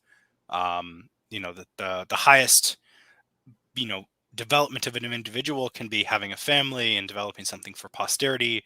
That the idea of hierarchy is preeminent, just kind of various points in Radlib's talk. And I wonder, is that sort of what you mean by basic beliefs? Yeah, I mean, things that actually motivate you, that are core to your identity, that are a core to your lived reality. I mean, a basic belief doesn't have to be true. It just has to be something that motivates you. A religious belief would be a basic belief, especially if it's a specific sort of relationship, like a relationship with Christ or a relationship with God.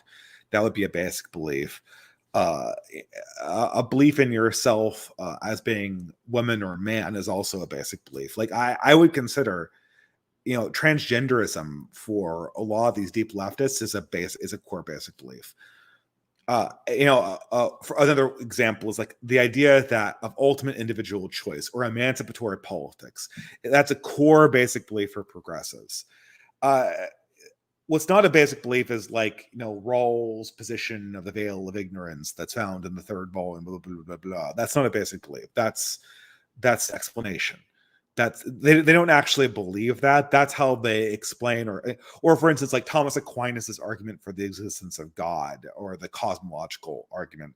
These are not basic beliefs. These are apologetics for basic beliefs. The basic beliefs are almost always things that occur first. The explanations always occur almost secondarily, although there's oftentimes some relation between the two of them. And that's kind of what I mean. So I'm using it very generally. And so, like, for Awesome. boomers, like, a basic belief is just the idea of individualism. I mean, where does the idea of individualism come from? It's like a basic belief, right? But individualism before the 20th century was almost an insult. And then in like the boomer period, it becomes like, if you're not an individualist, like you're some kind of drone or zombie or something like that. And Gen X even internalizes it even more. Yeah, exactly. There's kind of an ideological strain that connects it to these 18th and 19th century English philosophers that believed the entire world was a bunch of 130 IQ people that were all nobles and very perfectly inclined to live in harmony with each other. But yeah, I mean, there's a lot of interesting ideas there that are yeah, I'd agree with you. That's definitely the basic belief of the boomers is individualism. All right, so I don't blush anymore. I'm going to go and transition us to the seventh, and I guess this is sort of the perfect middle of the presentation, although it's more towards the end. The Old Glory Club panel. Well, I mean, this is hard to. It's hard to characterize because there were like what 8 people speaking, including myself. So the Old Glory Club had a panel where it was unveiled the new plan going forward for creating new chapters and extending their work to the basket weaving projects that have been launched by the Beowulf Foundation and by others. A lot of it was sort of procedural, like a history of the Old Glory Club, what it's designed to be, what the plans are going forward, what its utilities are. I'm having a hard time remembering this because I literally didn't take notes. I think I was like, I'm a horrible doodler. So I was just like drawing shapes on my notepad while this is going on because I'd heard this stuff before. And it's hard to think and write substantive stuff at the same time. It's a little embarrassing that. But this is important stuff. My own talk was on essentially what I thought were critical utilities or critical apps for basket weaving, what people should prioritize. Um, Obviously, Phyllis, I think you're more involved in basket weaving than the Old Glory Club. But it's interesting to see sort of these organizations interact with each other. And like I said before, I think that the basket weaving thing is a little bit more a pull, and Old Glory Club is a little bit more push. But they're working more or less towards the same goal.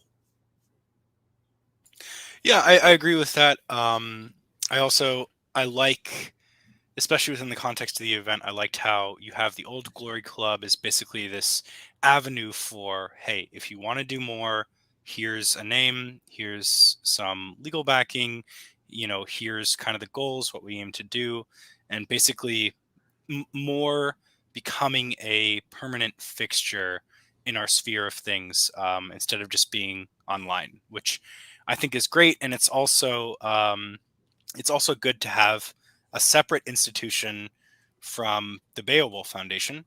That's a little more Yeah. international, and the idea that this is more local and based in the United States, and kind of with the ultimate vision of having a network, and a bunch of people being connected. I don't want to give away too many details. Yeah, I'm not quite sure.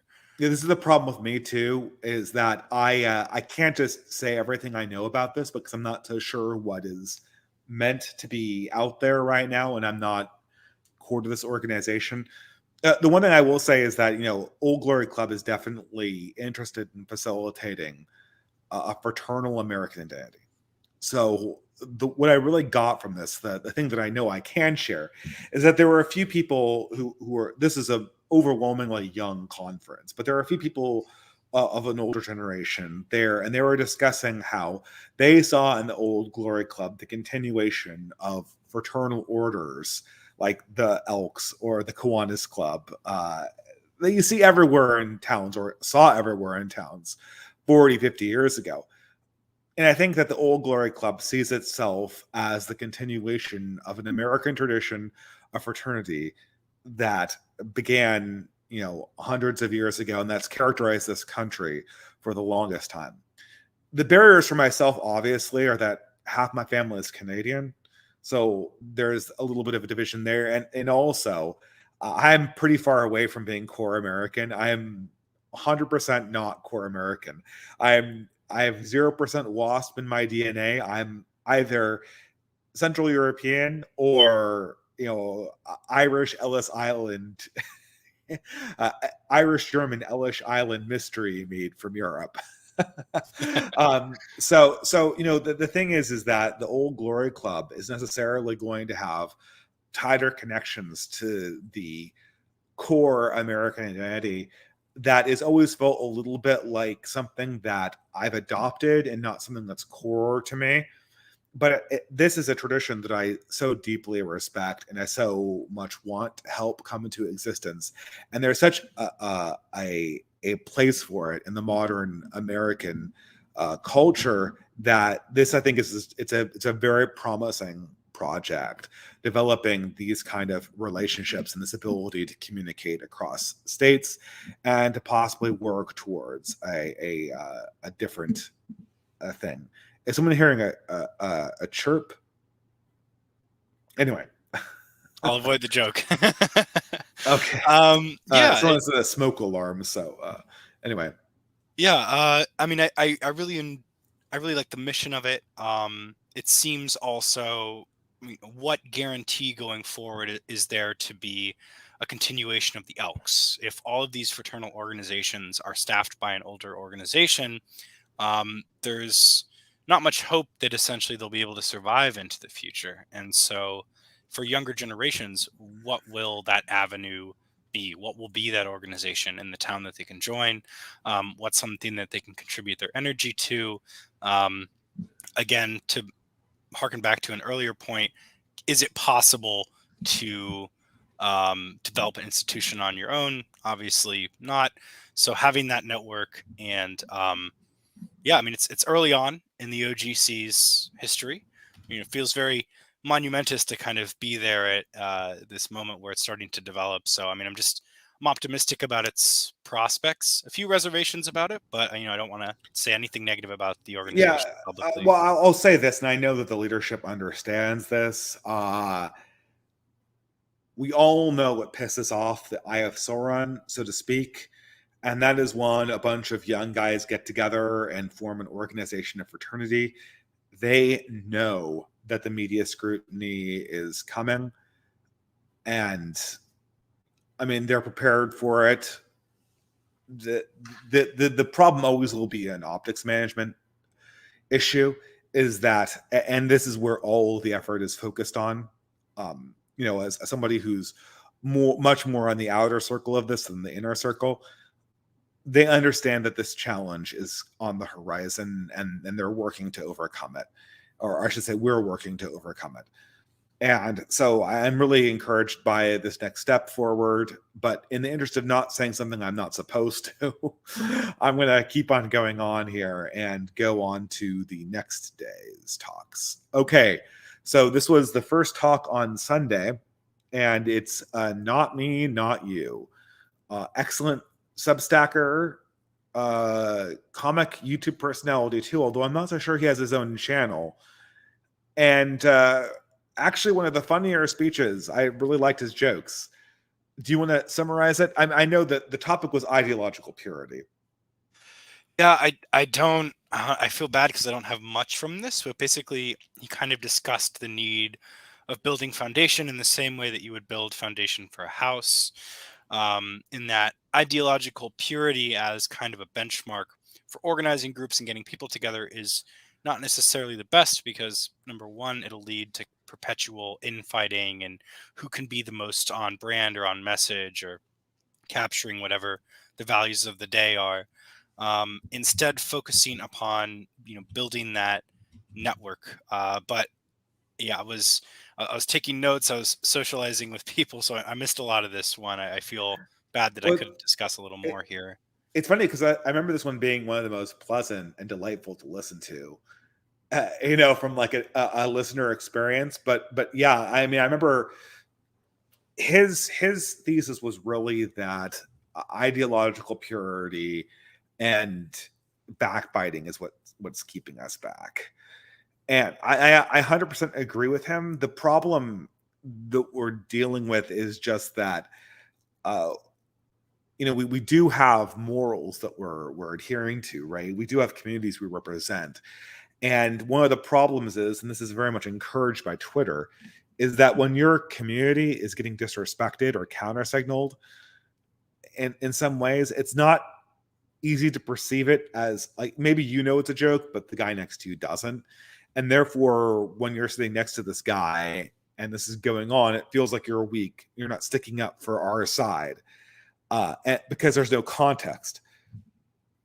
And so I think the nature of Twitter creates an ideological purity spiraling mechanism. One of the problems, I foresee coming down the line, I'm starting to yawn, pardon me, is that, and this was really my concern, my question to him was, I'm all against purity spiraling, but what I'm thinking of is kind of like the battles that I picked this last year. This is always actually, I'll say this about not me, not you. He actually honed in on the big problem of the first Scyldings conference, right? The big problem, I mean, this is not the big problem because it didn't really like capsize the project or anything, but like Scyldings 1 happens in February of 2022. And then like everyone just is 100% unified, ready to break ground on new projects. And then within 2 months or 3 months, and I include myself in this very much, like everyone is 100% focused on inter-Nicene conflicts inside the right. Myself, I got drawn into two: the whole pickup artist thing and the pagan versus Christian battle. The pagan versus Christian battle was particularly stupid because ultimately what I was convinced of was that there was there wasn't really a serious, there weren't two sides arguing. There was a side arguing with a bunch of complaints. Now a lot of those complaints were legitimate, but it wasn't like there were two demographic groups battling. It was very much just Christians and people who had problems with Christianity. But this whole thing kicked off. It was a futile struggle. It didn't generate any new ideas, and it consumed an enormous amount of people's times for really nothing. My only concern is that, if people diss my religion or if they counter signal sexual ethics that in many ways I broke my teeth advocating for, I would be concerned that I would have to say something or kick up a fight in order to guard my credibility. So that's, and I don't know. I think, ultimately, how do you resolve this? I don't know. Some of these things need to kind of just be resolved organically through experience. These problems aren't problems when we mean in real life. I mean, they kind of are. There's a political problem with people counter signaling a message that's core to your point. And people need to work together with me to resolve these political problems in a way that is not destructive to the community. And sometimes I feel like they're not working with me to do that. And that's a problem that persists even when we're face to face, even if we don't have time to talk about it at the actual event. But most of these problems are generated by Twitter, right? Yes. They're a parasocial phenomena. They're sort of a para-antisocial phenomena. Well, and that there's no way to, I mean, you can't gatekeep an online discussion. Whoever's going to show up and be vocal is going to show up and be vocal. So, No, you can block people, right? yeah. Yeah, but someone I think said this at the event that basically what Twitter is functionally is just a raw distillation of all the internet's energy, and the people who develop traction and the ideas that get promoted more naturally by the algorithm are going to be individuals who are just constantly online, constantly vocal, constantly saying stuff that it's negative or provocative. And this is all completely in opposition to any kind of constructive community building. Yeah, I'm saying, my friend recovering midwit complaining that Twitter is so essential to the dissident right. It sinks an enormous amount of energy. Well, it's true. It's also the way we communicate with each other and organize things and engage with the outside world. So I agree with you that this is a dangerous drug, but for now, it's our only way with dealing with the outside world. And I don't know. I mean, like, look what Swan's saying, use Matrix. Well, Matrix doesn't do the same thing because although Matrix is awesome, very few people use it, and I can't interact with a broader community of people who are talking about politics through Matrix. Matrix is fine for chatting with a friend potentially, but there's limitations on this. I don't know. There's no way. I mean, I hate social media. It's been an absolute curse on the human race. But it's actually, paradoxically, it feels like it has to be part of our way out of this in some sense. And I don't know what to say other than that, right? Yeah, I agree with that. I mean, it's nice once a week to be in church and to have no phone. Yeah, of Totally course. unplug for a little bit. Well, wait till you have a toddler, then I'll be distracted by something else. Okay, next one we have G books, or I say Grant B here, but anyway, so this was a talk this was another person who, to my knowledge, was not a a content creator. I couldn't find this person's social media output, but it's this was a really great talk because it linked together some of Nick Land's ideas with concepts of the Western canon. And so what Nick Land, and I haven't reread this one recently, but his concept was this idea of the canon as sort of this intergenerational continuity, this intergenerational cultural thread. And this is because, how should I put this? This intergenerational cultural thread is sort of, it's both like a lifeline and also something that defines us. And as such, it has become a core language of our politics. And I'm probably butchering Nick Land here, but this is the point that Mr. Books was putting forward, and it kicked off an extended discussion about the nature of the canon, the nature of how we use the canon to inform our own identities, and the way that we use it to kind of characterize our life and the life of the movement itself. Do you have anything else in your notes about this this particular speaker? Yeah, absolutely. I mean, it's sort of relevant to the channel that I'm starting, but I can show at the end, I suppose. Yes, yes. Um, yeah, so essentially, the English canon, as the book guy described it, is that these are core beliefs of beauty and of truth. They've taken hundreds of years to develop over time. This is included basically all central ideas. The development of Christianity is reflected in the development of the Western canon. The dominance of it over time is something that is kind of difficult to understand in our modern era because so many people in the past were familiar with Latin works. They'd read the canon as part of school education. They would be very, very well versed in these works. It would inspire, and there'd be a lot of internal references by famous authors. So he mentioned Sir Walter Scott and Thackeray's discussion of guys like Milton, who wrote Paradise Lost. So basically, this canon is this continual chain and evolution of ideas, and that also it's self-referential, so no author within the canon exists really in isolation from other authors. And so when we think about ideas and art and culture, being able to connect it to that chain is critically important. And I'll take a brief moment to show my content here while I have the Go for it. opportunity. Yeah. So I've decided since the event that my goal and kind of my niche is going to be 10-minute little videos on very obscure books on the right.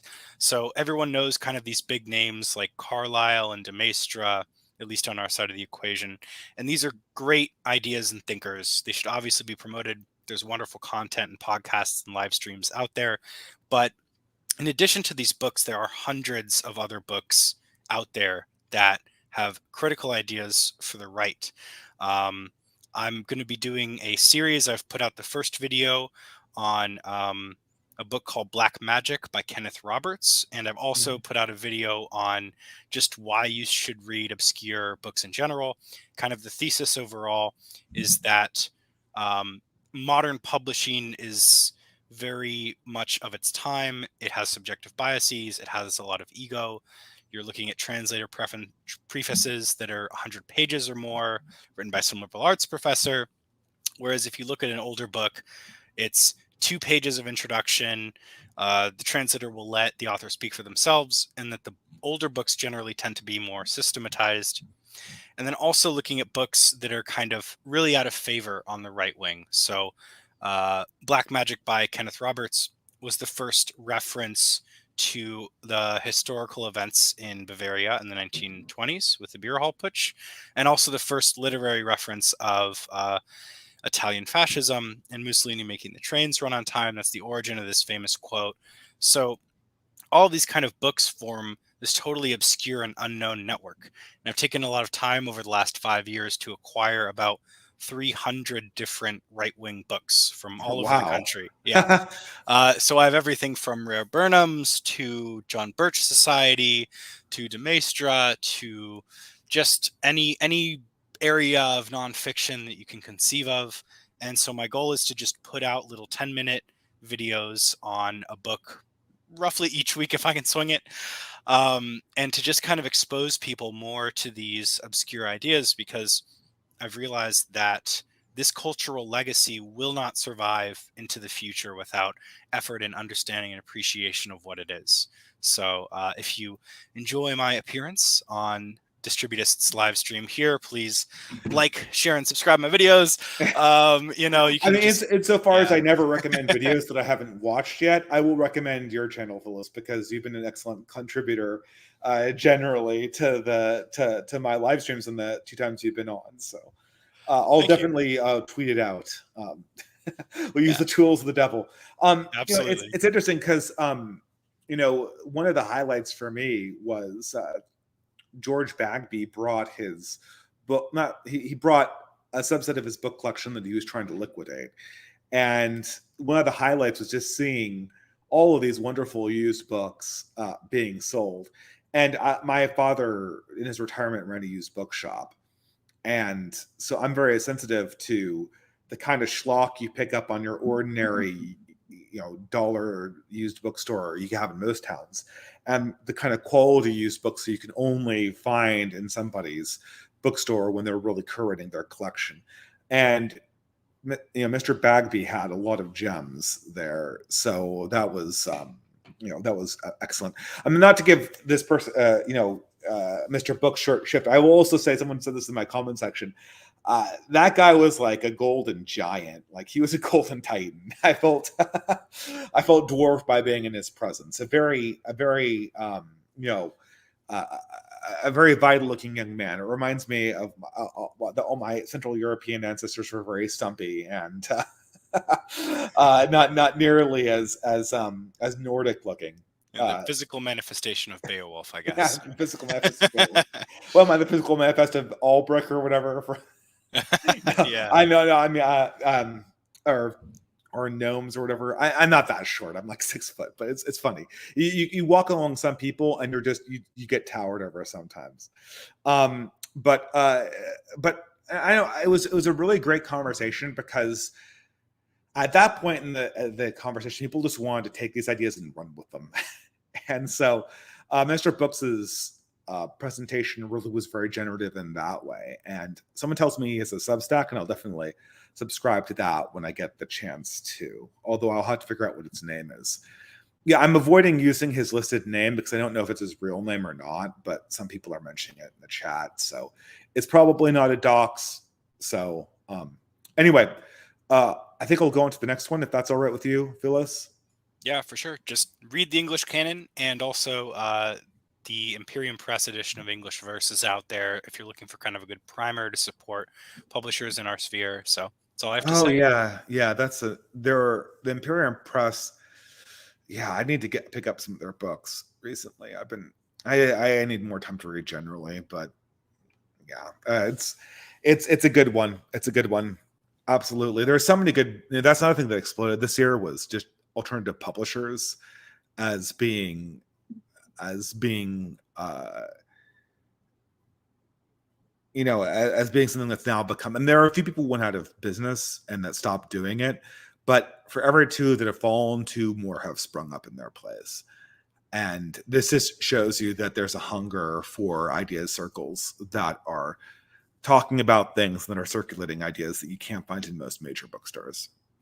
All right, next one, George Bagby. This was probably my favorite talk.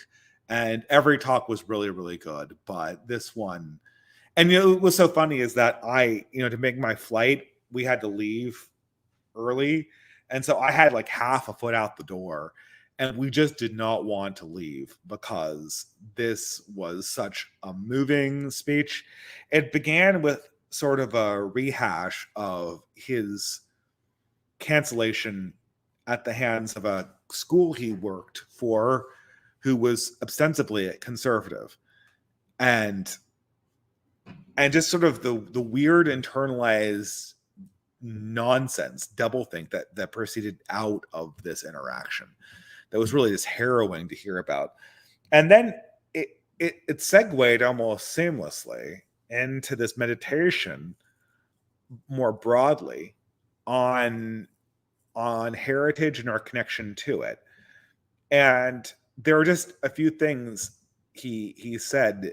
He said that everybody has a right to look back on their ancestors and feel a certain amount of pride in them, and everyone clapped at that. And then he continued on this thought, and he traced forward. And this is who else talked about this too? Who else brought this up? He also brought up sort of like this idea of the bond between men.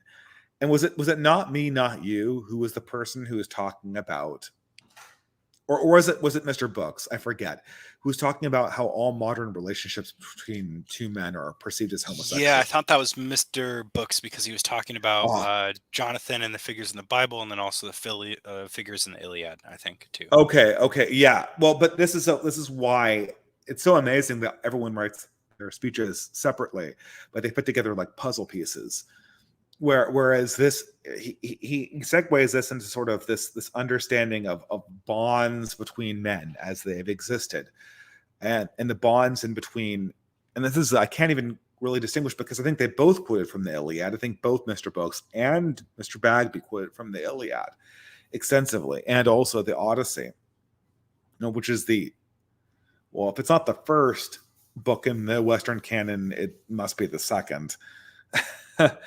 Maybe Gilgamesh is before it, right? But the first canonical book in the canon, Homer, or canonical author, you see this continuity of honor and heritage that is at the core of all projects, and that is just totally absent. People say they follow it in classical and some Christian educations, but they haven't internalized what that would mean. And then the moment that kind of like brought everyone to a standing ovation at the end of Bagby's speech was when he lapses into,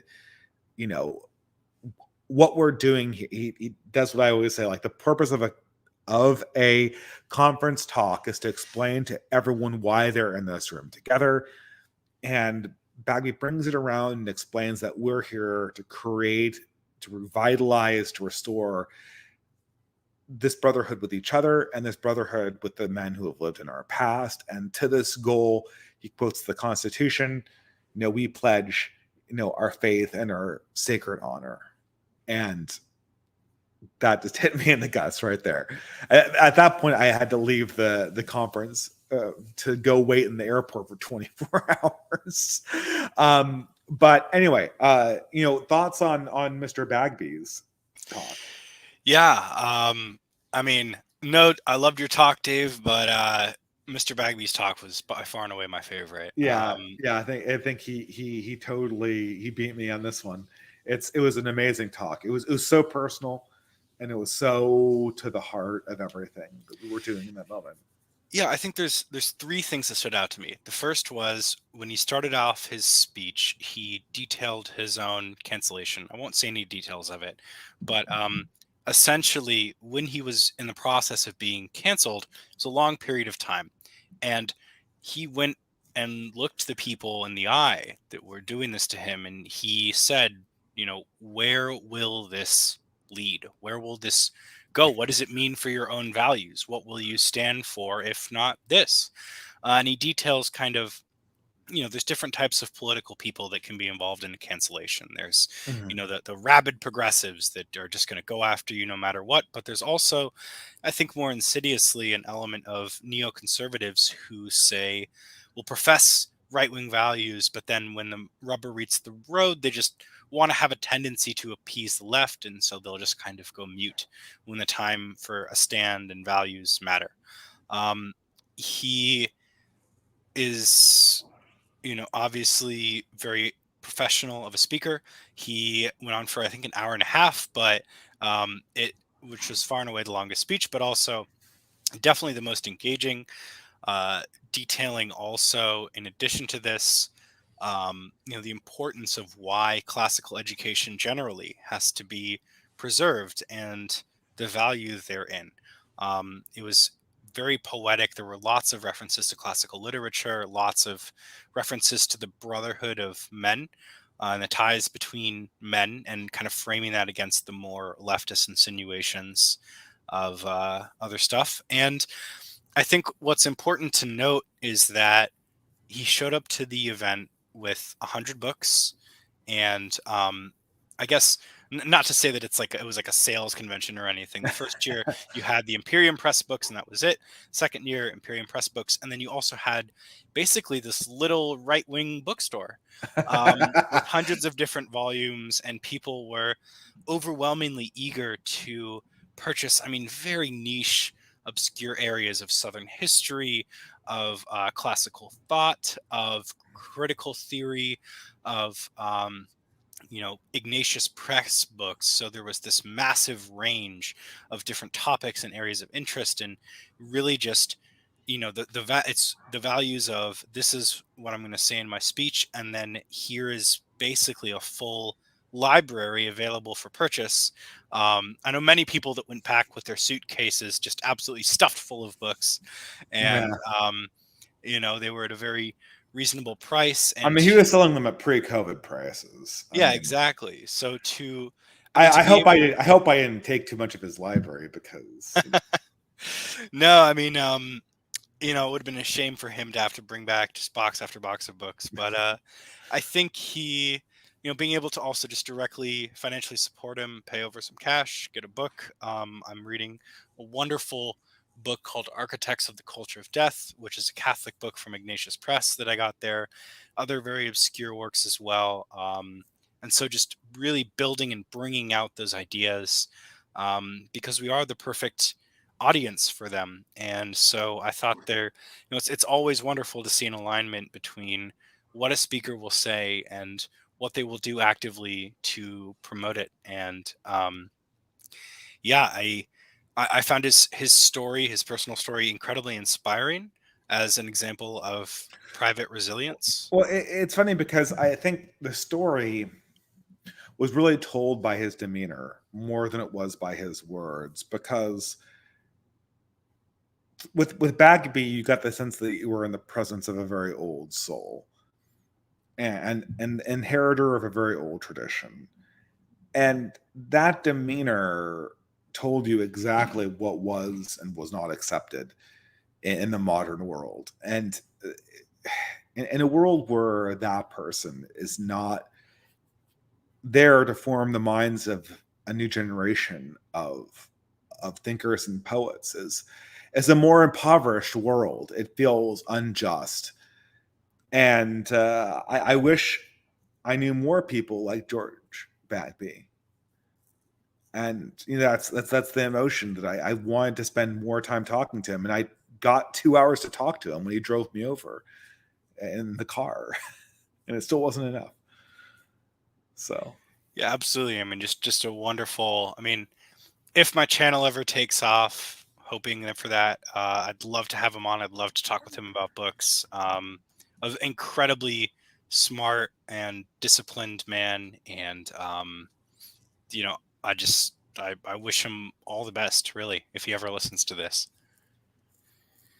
Absolutely. And I actually don't know how to get in contact with him. I need to pass along my well wishes to Mr. Bagby. It's just the nature of how that was my one complaint about this conference, was this just the last day. Like we're going to be going to this partially blind for the next two.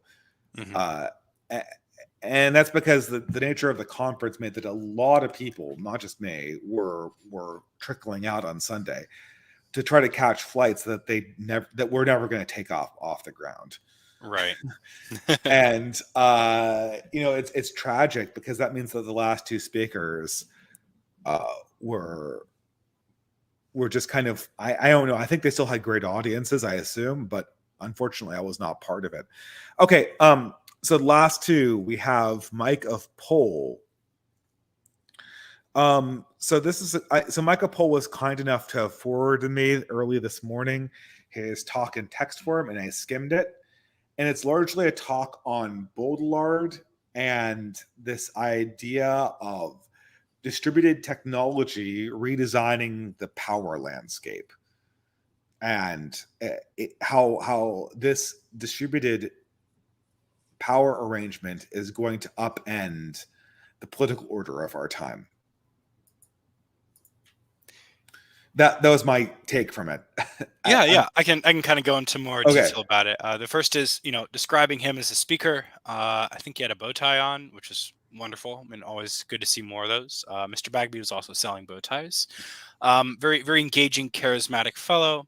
Um, he discussed Baudrillard. The world is, anybody who's familiar with Baudrillard and kind of, I guess, like postmodernism. It's difficult to wed that to operation in the real world. So the way he kind of did it was, okay, he talked about the world in Baudrillard is about hyperreality. Symbols are more important.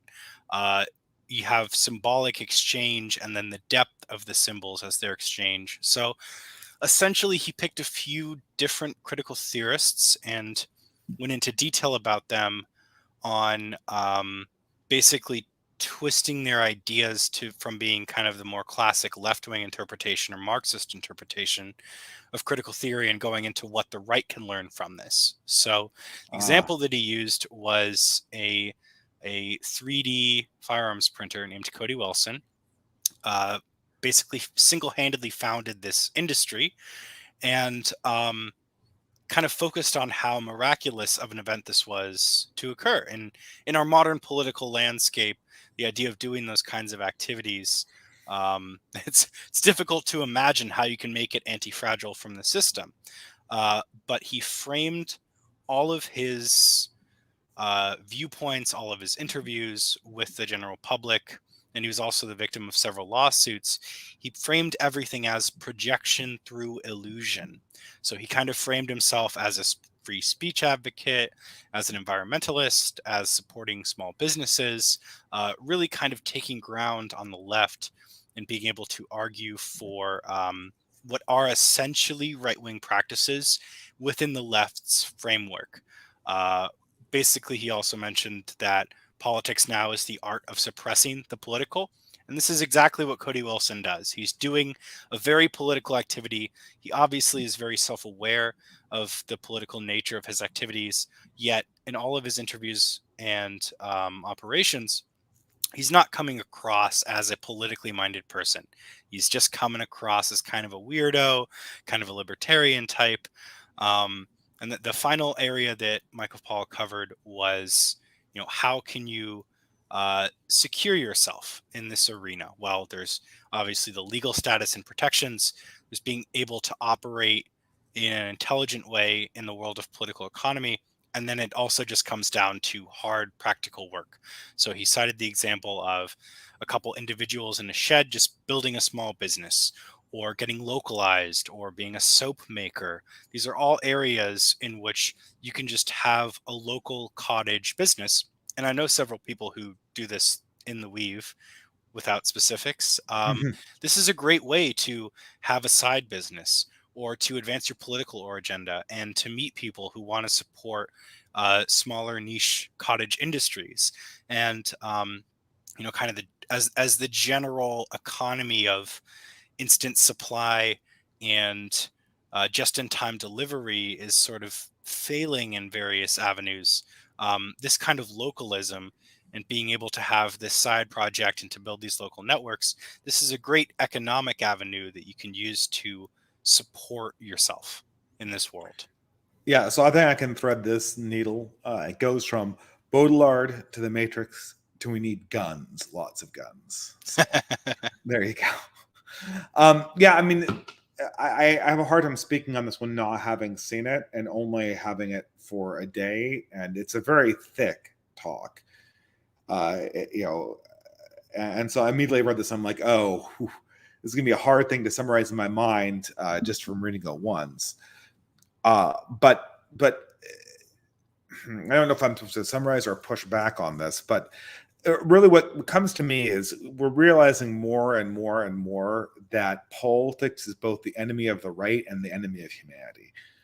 Politics is what breaks everything down. It's what essentially leads humanity into chaos unless it's conducted in a very, very controlled and orderly fashion. This is also sort of my marriage advice too. I only been married for 5 years, so like take it with a grain of salt. But it seems like it's going pretty well. And one of my things I always say is like you want to minimize politics. You want to like have your areas of responsibility and delegate, delegate, delegate, delegate. And you want to have you always want to have like understood roles. And every time you're arguing or rehashing or negotiating, it's a really uncomfortable place to be in for any relationship. And that needs to be handled very quickly and very decisively. Extended negotiations are always a really bad thing to get into, right? And the more the family can steer away from that stuff, the better. The more you're deciding how to fix a problem together creatively, the better. I think what applies to marriage applies to political unions as well.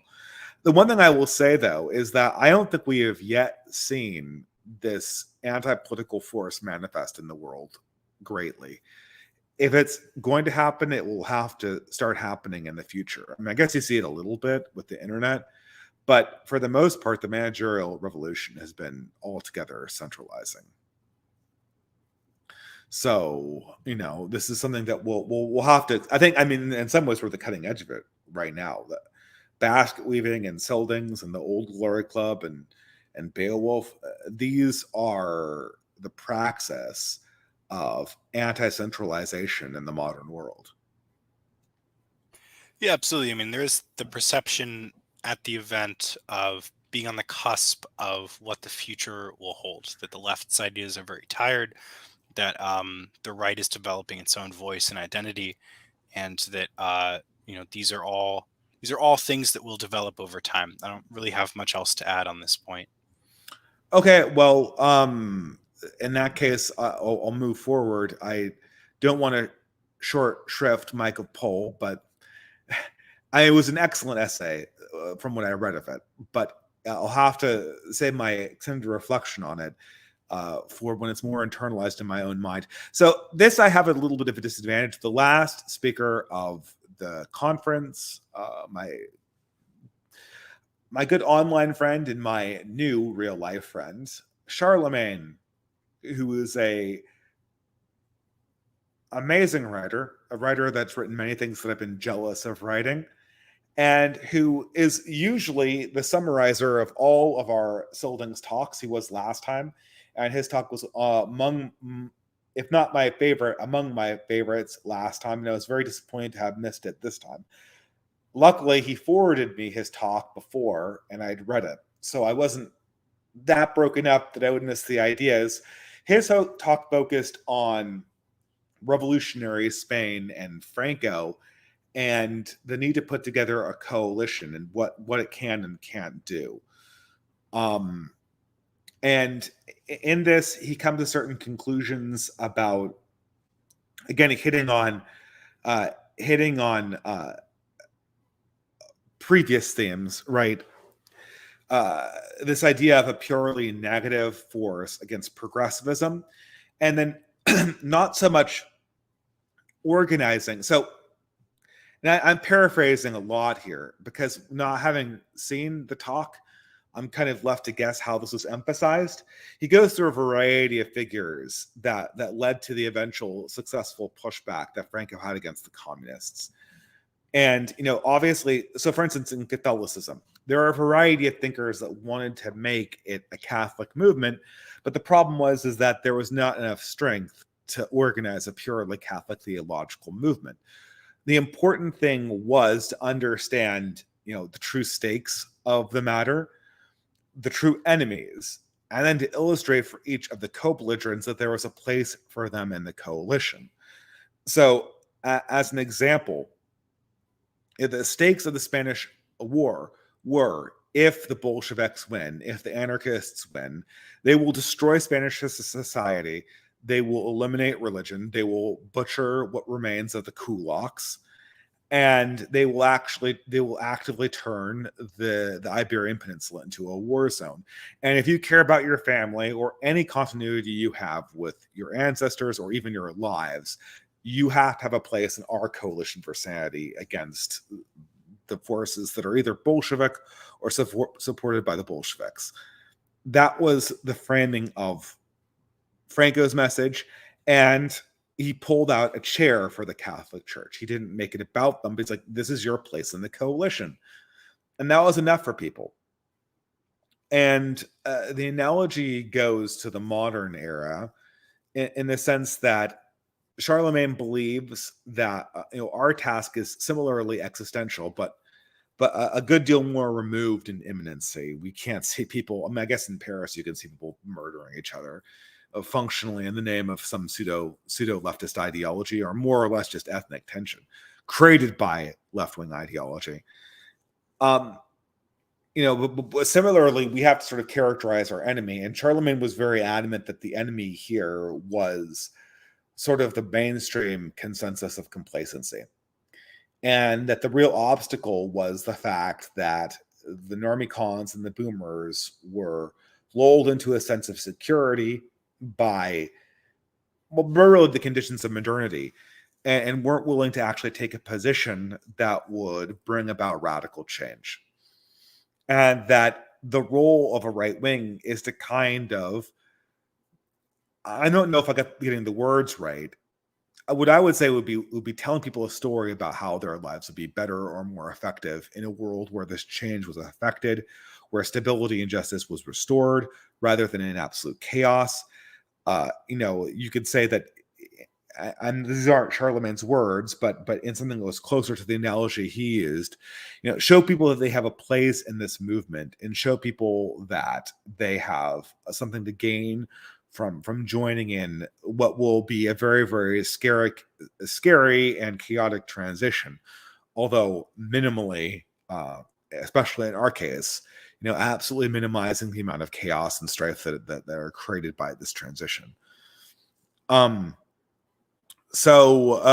think that was the talk. He ends with this thing, and I don't know if this was actually spoken, but he ends with this idea that centrists and anti-wokies are not your friends, because their chief goal is to essentially keep the gravy train coming. They do not want to affect radical change, because radical change will necessarily, we cannot promise them the kind of stability in the present system that would give them a place in our coalition. I don't think you didn't see this, right? This is not on your list. No, I left about 2 minutes into it, unfortunately. All right. Well, Charlemagne, I'm afraid that you're going to have to be satisfied with my summary of your talk from memory of me reading it. And Charlemagne always gives these things, delivers these denouements or these ending talks in a very matter-of-fact way. He's a very straightforward person, and I really respect that about people. And he just gives it to you cut and dry. And I think that this might be a good chance to reflect on Scyldings overall. What are your general thoughts before we go? I'll go to super chats if you want to say, or I know it's getting late. But what are your overall thoughts? What were our takeaways from this talk? I mean, I think the energy is there for formalization of organizations, and it's also to generally formulate a positive vision. I think people are increasingly tired of just being online. The kind of depth of the talks that were there, hopefully we've summarized it pretty well, is that all of the energy is on our side, all of the new ideas, all the efforts to Mm. create new organizations, and to learn and be very cognizant of the past and either the boomer generation or the kind of woke mindset that permeates the culture today. These entities are not totally hegemons. There is a room here. There's a lot of room for individuals and organizations to get together and to kind of formulate systems, whether that's the localism of centering your family and your friends or your church around kind of private property or your own community, but also being able to meet new friends, to do that in real life, to channel that energy into something productive. I think the impetus from all the speakers and the common thread is that this system overall is weak and getting weaker over time, hopefully. So where that energy and that political void opens up, that's that's where we have to find our own niche and our own voice. And we have to fill that void with our strength, with our experience, with our faith, with our belief, with our ability to actually tell a story about how humanity is going to live and thrive in the future and how it will secure its relationship with the higher power, with God. And so, yeah, I think that's a good summary. Um, do you want to stay for super chats or Yeah, I'm happy to stay. Okay, excellent, excellent. I can't actually project these super chats because we're using StreamYard, but we will go on. And so, Saffron Park for $10 USA. What demoralizes progressives? Can we do that? Is there any sense in doing that, or am I only being vengeful? Well, I don't know. What demoralizes progressives is seeing a very, very strong opposition that's not progressive. I don't think when progressives cry, that's not them getting demoralized. That's them acting because it's like this is a dramatic thing for them. What I always say is what demoralizes progressives makes them quiet and makes them conciliatory. And what makes progressives quiet and conciliatory are seeing a very, very strong opposition that it would not be fun to get into a fight with. That it would not play into a social media profile to combat. I don't know. Any thoughts on what demoralizes progressives? Reality. I think Yeah. I think looking at the world and kind of the way the power structure, the Biden administration, the woke left, the way things have kind of panned out, it's there's a series of contradictions and presuppositions that they have to rely on that I think are just being eroded by the reality of it. Mhm. And I think that they might even perhaps be doing a better job of demoralizing themselves than we could ever do. Yeah. Well, I mean, this is the ultimate question that the Franklin puts that I'm so fond of. If this is the future, why does it suck? Yeah, remember you ever read those old Wired magazines from the 2000s and they said by Oh yeah. 2023 we'd have flying cars and all that. Yeah. Yeah, it's with all this AI stuff, it's easy to get future shock a little bit, but then you realize that they were expecting this kind of conversational AI to a much, much, much, much higher level in 30 years ago, right? So it's weird seeing this kind of I don't know. But actually more than the technology side of it, it's just the absolute decline in trust and the absolute decline in our ability to imagine a future that's optimistic. All right. Ben White for $5 USA. Recently, Breitbart published a hit piece on Pedro Gonzalez regarding some old messages he had in private. He's now being called a racist and an anti-Semite everywhere. I'm surprised this attack came from the right. What do you make of this? Well, I'm not really so sure what Breitbart's deal is. I'm highly skeptical of. I look really tired right now. You can tell I haven't had a lot of sleep. I'm very skeptical of these. Well, I'm not skeptical. These accusations of racism without a clear victim should at this point be really weak tea. In order for there to be a credible act of bigotry, there has to be some offended party on the opposite end. If this is just a series of he said the wrong word in a private message somewhere, while gaming or something, or on Twitter, while trolling, it's got to be something more than that. And I can't believe that this actually has traction among people who are younger than 40 at this stage. Who doesn't have an embarrassing backlog of things that they said online? Yeah, and I would add to that, there's a great point that Mr. Bagby brought up in his speech, which is that the moment you apologize is when you give them credence and more ammunition. There's Yeah. no reconciliation with the left. There's nothing you can say or do that will make them let you back into their camp. There's only degrees of self-flagellation. So the way he conducted himself, and also I think the way anybody should conduct themselves while being canceled, is to just maintain your position, never apologize, never give them ground. And I think the most successful examples of people surviving cancellation are people that just never acceded to it or gave it credibility. Yeah, that this is something that I've learned. I've had a number of people threaten cancellation on me and break friendships, and a few times I've apologized for things that I said improperly, or retweeting various things that I didn't vet. And I shouldn't have apologized.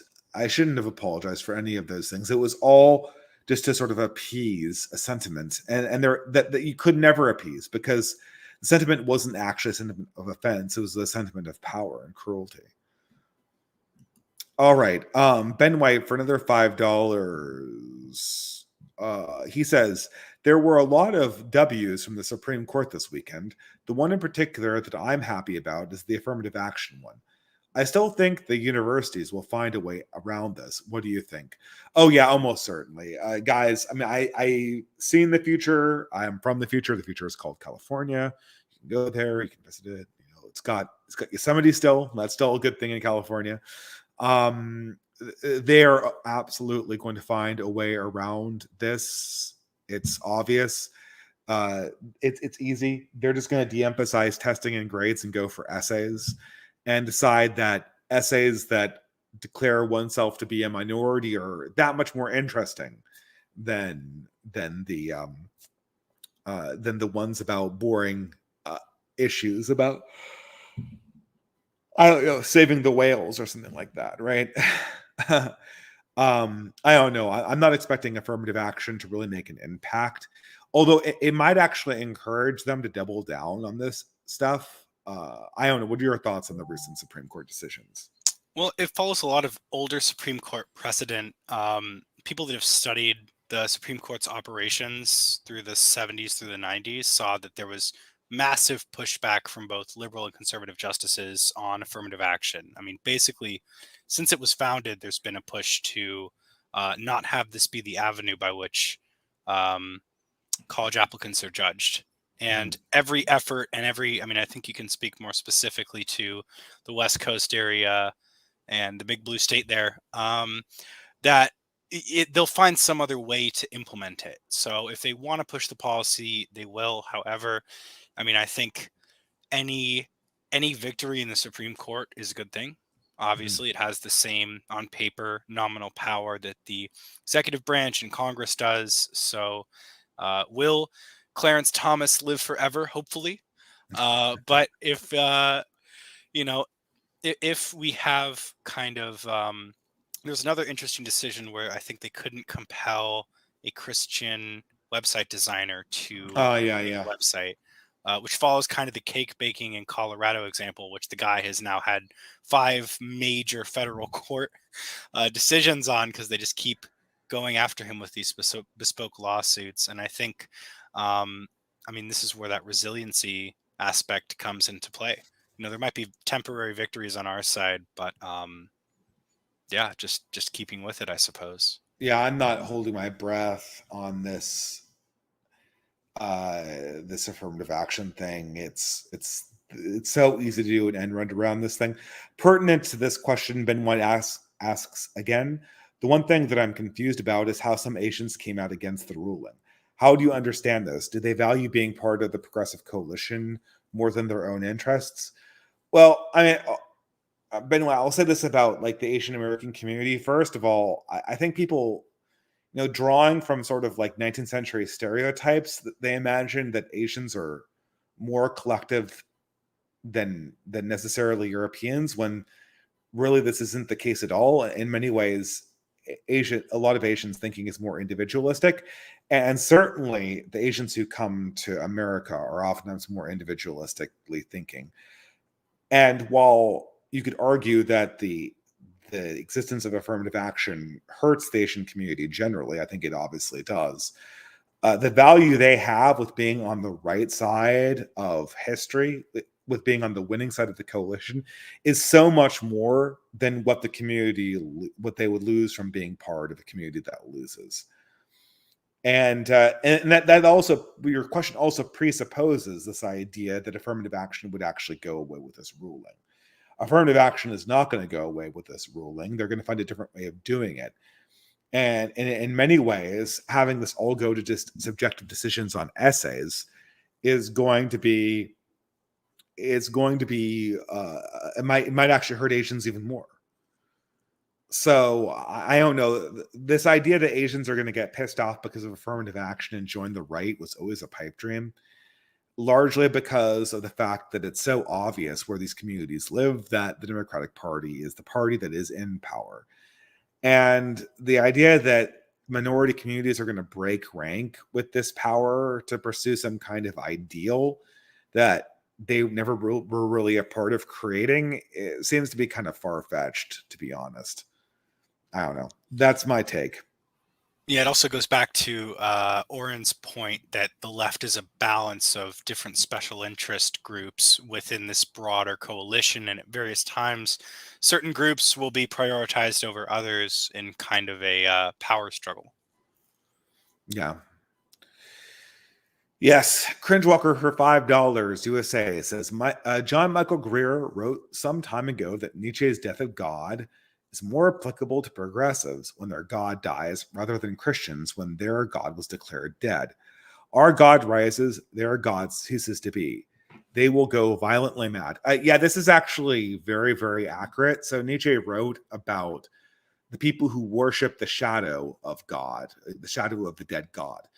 And he says like these will be the most sad people in all of existence, the most deplorable people in all of existence. The people who worship the shadow of the dead God are not Christian traditionalists living pre-modernity in modernity's shadow. The people worshiping the shadows of the dead God are progressives because they worship the shadow of Christian morality, but divorce it from Christ's actual body and Christ's actual presence in their lives and any kind of believed reality in Christ. And when that moral system creaks and cracks and falls into the ocean, as it obviously is, when the realities that undergird those promises disintegrate, they're going to go absolutely nuts. And I honestly don't know what to expect what happens when the progressive God dies. I feel like, I mean, I used to think that it wouldn't happen in my lifetime, but now I'm thinking that it might happen in my lifetime. Philos, do you have any thoughts on that? I'm sorry. I just stepped away for a second. I'm back. Do you mind repeating that really quick? Oh no, I just said the idea is that progressives are worshiping sort of the shadow of the dead God of the old world, and I said that as such, when their God dies, when this progressive ideal dies, they're going to go absolutely nuts. And I used to think that death of the progressive God would occur like not in my lifetime, but now I'm beginning to believe that it will happen in my lifetime. Yeah, and if not the death, then at least its replacement by something that's more adjusted to the times, because I think the model that they've constructed is very much of the I mean, the modern iteration is from the 1960s, the kind of boomer values. And as you mentioned in your talk, this is something that's very much on the way out. So, Yeah. will the more young and woke element start to kind of construct a new ideology that's free from a lot of these academic principles and points of critical theory in the past? I mean, maybe. Um, you know, it's hard to say, I suppose. Yeah, this is something that I I noticed. It's hard because the way you said it just there, it implies that they could just invent a new god that would look like progressivism with some modifications. Like, that's not going to happen. When they fall, they're going to fall hard on this stuff, because there's not going to be something that looks like progressivism and feels like progressivism that's going to be able to replace it. It's all going to be hard truths and hard realities for a bunch of people that have spent really their entire lives being, buffeted up by this civil rights feel good stuff that requires nothing and promises everything. Okay, here's somebody who's answering a question as opposed to, first of all, Micah Poll for $15 says, I heard a smoke alarm. Well, I don't know what to say. I didn't hear a smoke alarm, and no one else in my house heard a smoke alarm. So everyone's complaining about that, but I don't know what to do. The house is not on fire, to my knowledge. There's a meme here that I guess you'd probably have to be more online for, but I guess I'll kind of spare you from it, I suppose. Okay, this is something that could threaten the channel. All right, Yeah. Adam Keeney for $5. Properly basic beliefs is from Alvin Plantinga. Okay, he is a famous apologist. That's good to know. I think I remember that. Properly basic beliefs from Alvin Plantinga, because that's where I'm getting the phrase. But the idea is certainly not that. Okay, great. Micah Poll for $15 USA. I wish I made it more clear in my speech that the thing that binds us is our need to put one foot over the other. Death athletics are the way of the hyper real. Death athletics. Death athletics are the ways of the hyper real. We live in and how to stand against it. This is our shared praxis. Okay, so death and athletics are the ways of the hyper real, and we live in it and how to stand against it. This is our shared praxis is one of survival, which is, I think this sort of mirrors not my idea, but my point that what's going to bind us together is experience. Yeah, I mean, very brief point relevant to a book I got at the event, Architects of the Culture of Death, that all of these figures from Peter Singer to Margaret Mead to Freud, and it's written by a Catholic, which is very interesting. He's essentially arguing that all of these main academic or sociological or psychological figures within kind of the left zone canon, I suppose, they're all centered around the idea of death being kind of the most pertinent value in society, that human life is sort of Or meaningless, the avoidance of death, or interchangeable. Yeah, avoidance of death. But then also at the same time, as the value of human life individually is less, the value of groups increases. But then also individuals at the top of the leftist pyramid in the book are portrayed. They view themselves and portray themselves as gods and orbiting between who gets to live and who gets to die. So I don't quite know if that answers the point, but it is an interesting idea. all right. Well, that's great. Okay, thank you, Micah Poll, for the contribution. Sam153 for $10 USA says, great to hear. The event went great. Dave, cheers. Well, thank you very much. Thank you very much, Sam. Sarah for $5 USA. How do you feel about Destiny now? I actually do think he's genuine and would concede certain points, unlike Vosh. There have been recent Destiny disappointments. He went from pro-life to pro-choice. Did you catch his abortion debate? Continued. It was so frustrating as the pro-lifers got angry at losing credibility. It was so frustrating as the pro-lifers got angry, thus losing them credibility. To win a debate, you must be very calm and politely point out the other side's flaws.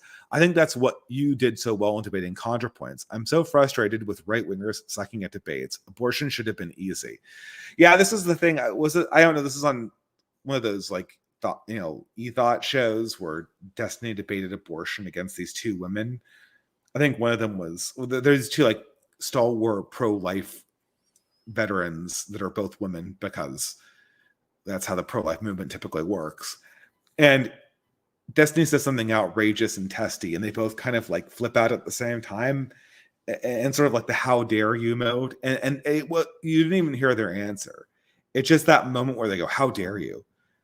It's just it was horrible optics, even though the arguments weren't there. But this is, you've highlighted, Sarah, the problem with Destiny. I don't really believe he believes what he says. I think he's a debate me bro, and I mean, the abortion's a good example of this. This idea, the idea that abortion is cut and dry victory for pro-life. I mean, I believe that's the case, but I think that you could argue that it's an open debate in the sense that like you could take different axioms to the position. But this idea that abortion does not have a philosophically anti-abortion, as to say, the pro-life position isn't philosophically serious, is ridiculous. It's the stronger of the two cases by far, and yet Destiny wins by getting on this show and making these two women look like the entire pro-life side is motivated by emotion, and that's what modern day debate is. It's an optics game. It's a frame game. And Destiny plays into this. So, and not only does he play into this, he is the person who played into this. He almost single-handedly transformed online dialectic into this whole spectacle of frame game debate politics. And I don't know.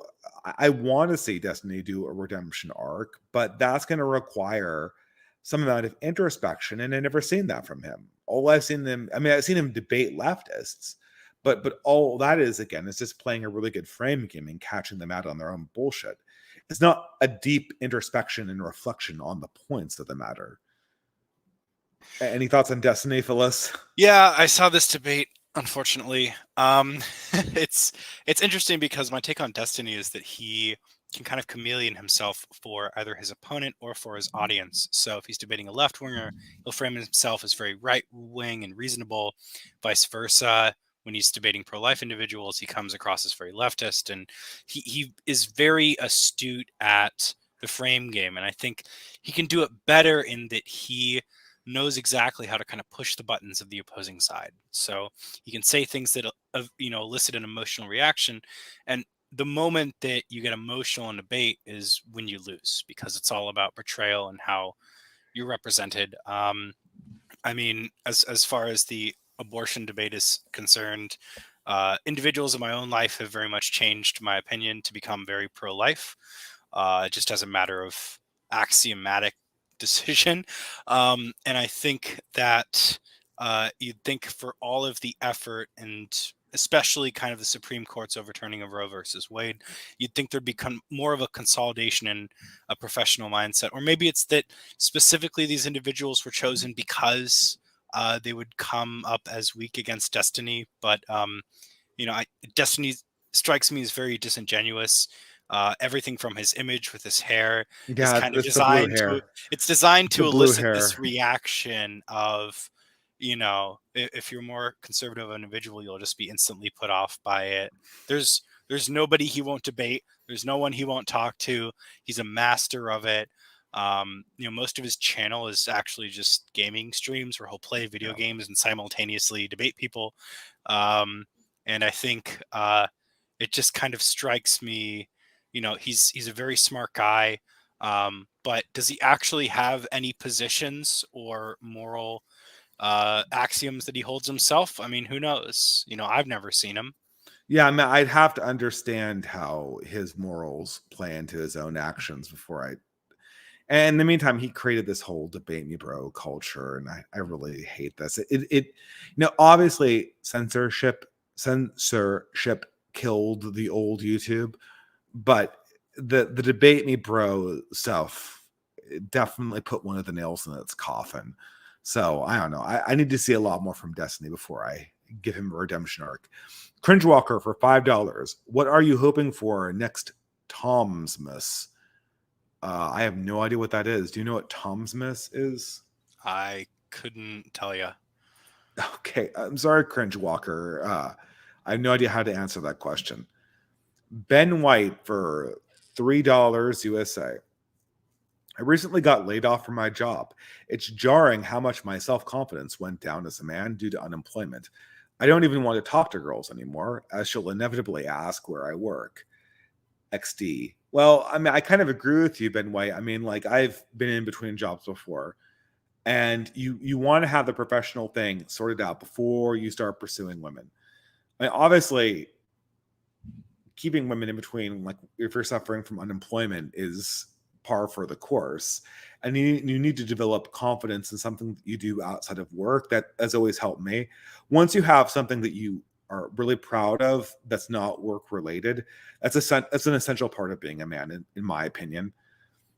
But as a young guy, you always want to be employed before you seriously pursue the opposite sex. It's just good practice. You want to be employed, or you want to be doing something that occupies all of your time, something that you would be like, something that you elect to do. So for instance, if you work full-time at a charity, or if you take a class, like a full-time class to retrain for skills, get in education training, or get a new job, or develop some kind of passion project like a blog that occupies all of your time that you're going all in for. Make something your new job, even if you don't get paid for it, if you have to be dating at this time. Otherwise, you kind of want to have the vocation squared away before you go after the woman. Any thoughts, Phyllis? Yeah, I mean, I'd also maintain that if you are a man of character, and I think women sometimes date on the potential of who you can be. And so that if they see that you're a quality enough individual and that you have the ability to bounce back and recover, I think that's very attractive to women. And that, I think it's only in our modern world that a man is solely defined by his career and not his Yeah. religion and his values and everything else. So I mean, maybe find people in a church, or that's also a great way to network, because there's always people that are successful in a church. And if you I need need something for some the help. Yeah. interim, but don't do, like, if you can avoid it, try not to do DoorDash or gig work or other stuff like this. I mean, try to put yourself out there on LinkedIn and develop your resume. And it can be very hard because we live in a HR automated keyword filter, that if you're not like on this very specific careerist mindset, it can be hard to cultivate that. Yeah. The This is really cruel in our society, that work is so temporary. They lay you off for any financial reason, and yet it characterizes 100% of who you are. And it's uh it's terrible. It's terribly cruel. I wouldn't be necessarily so anti gig work, but the thing I want to focus on is vocation, right? It, what women are looking for is that you're pursuing a vocation, and everyone knows gig work isn't like DoorDash isn't a vocation, so it doesn't count. Find something you're passionate about, and pursue that while you're looking at a job, so that you have a story to tell about this gap in your life, right? This is the time when I started a blog, or I did this volunteer work, or I became really into my church volunteering efforts while I was in between jobs, blah, blah, blah, blah, blah. And as long as you have a vocation that you're passionate about and pouring yourself into, uh, I think that's what's really valuable for your own self-esteem.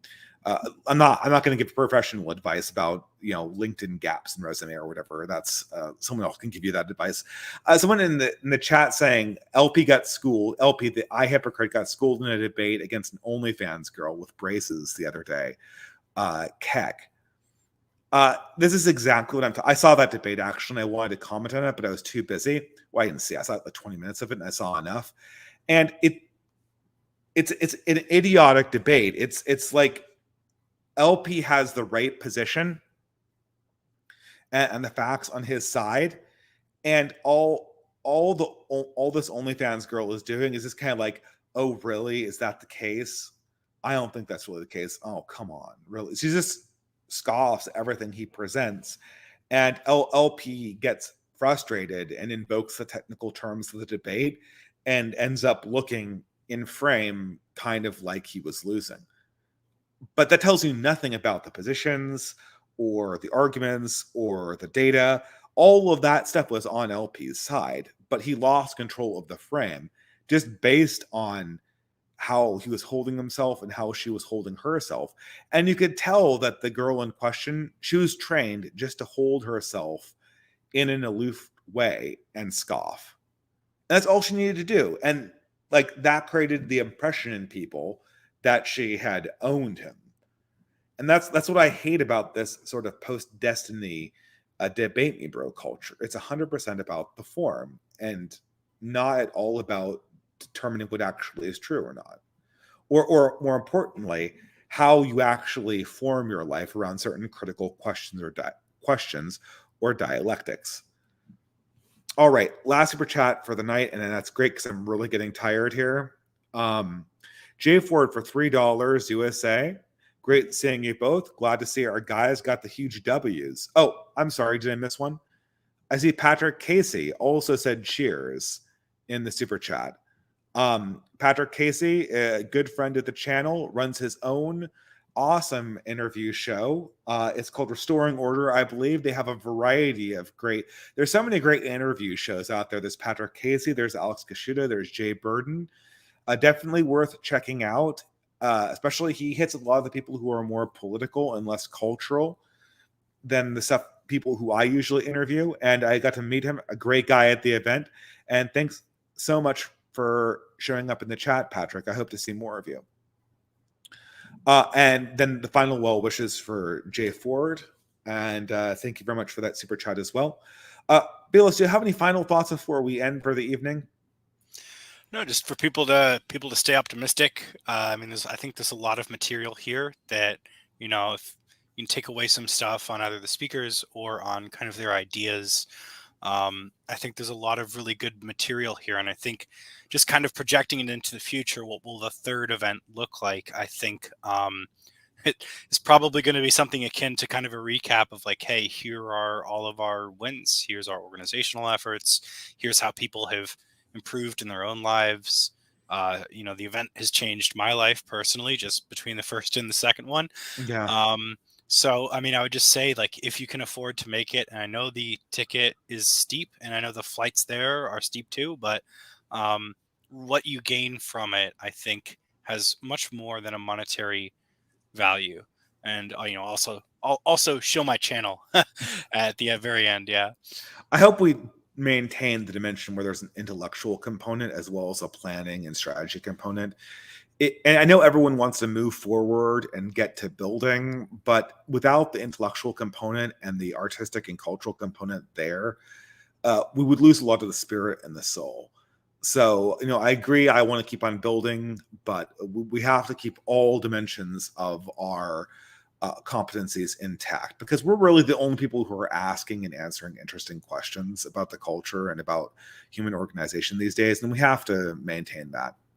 But anyway, Philos, thank you so much for coming on the show to be my co-pilot on this rundown. I could not have done it without support of your notes, not simply because I lost mine. And everyone, please check out Philos's channel about old books. I certainly will myself, and I will probably be having you on now that I know what your topic is. I always wanted to have you on, Philos, but I never knew what your thing was. So I never really could. But now that I know that it's obscure books, I can literally make that the topic of another live stream that we can do. So thanks so much for coming on. Yeah, absolutely. Thank you for having me. All right, guys. Since this isn't a typical live stream, I'm just going to end it cold. Have a great night and a wonderful rest of the week. Good night and God bless.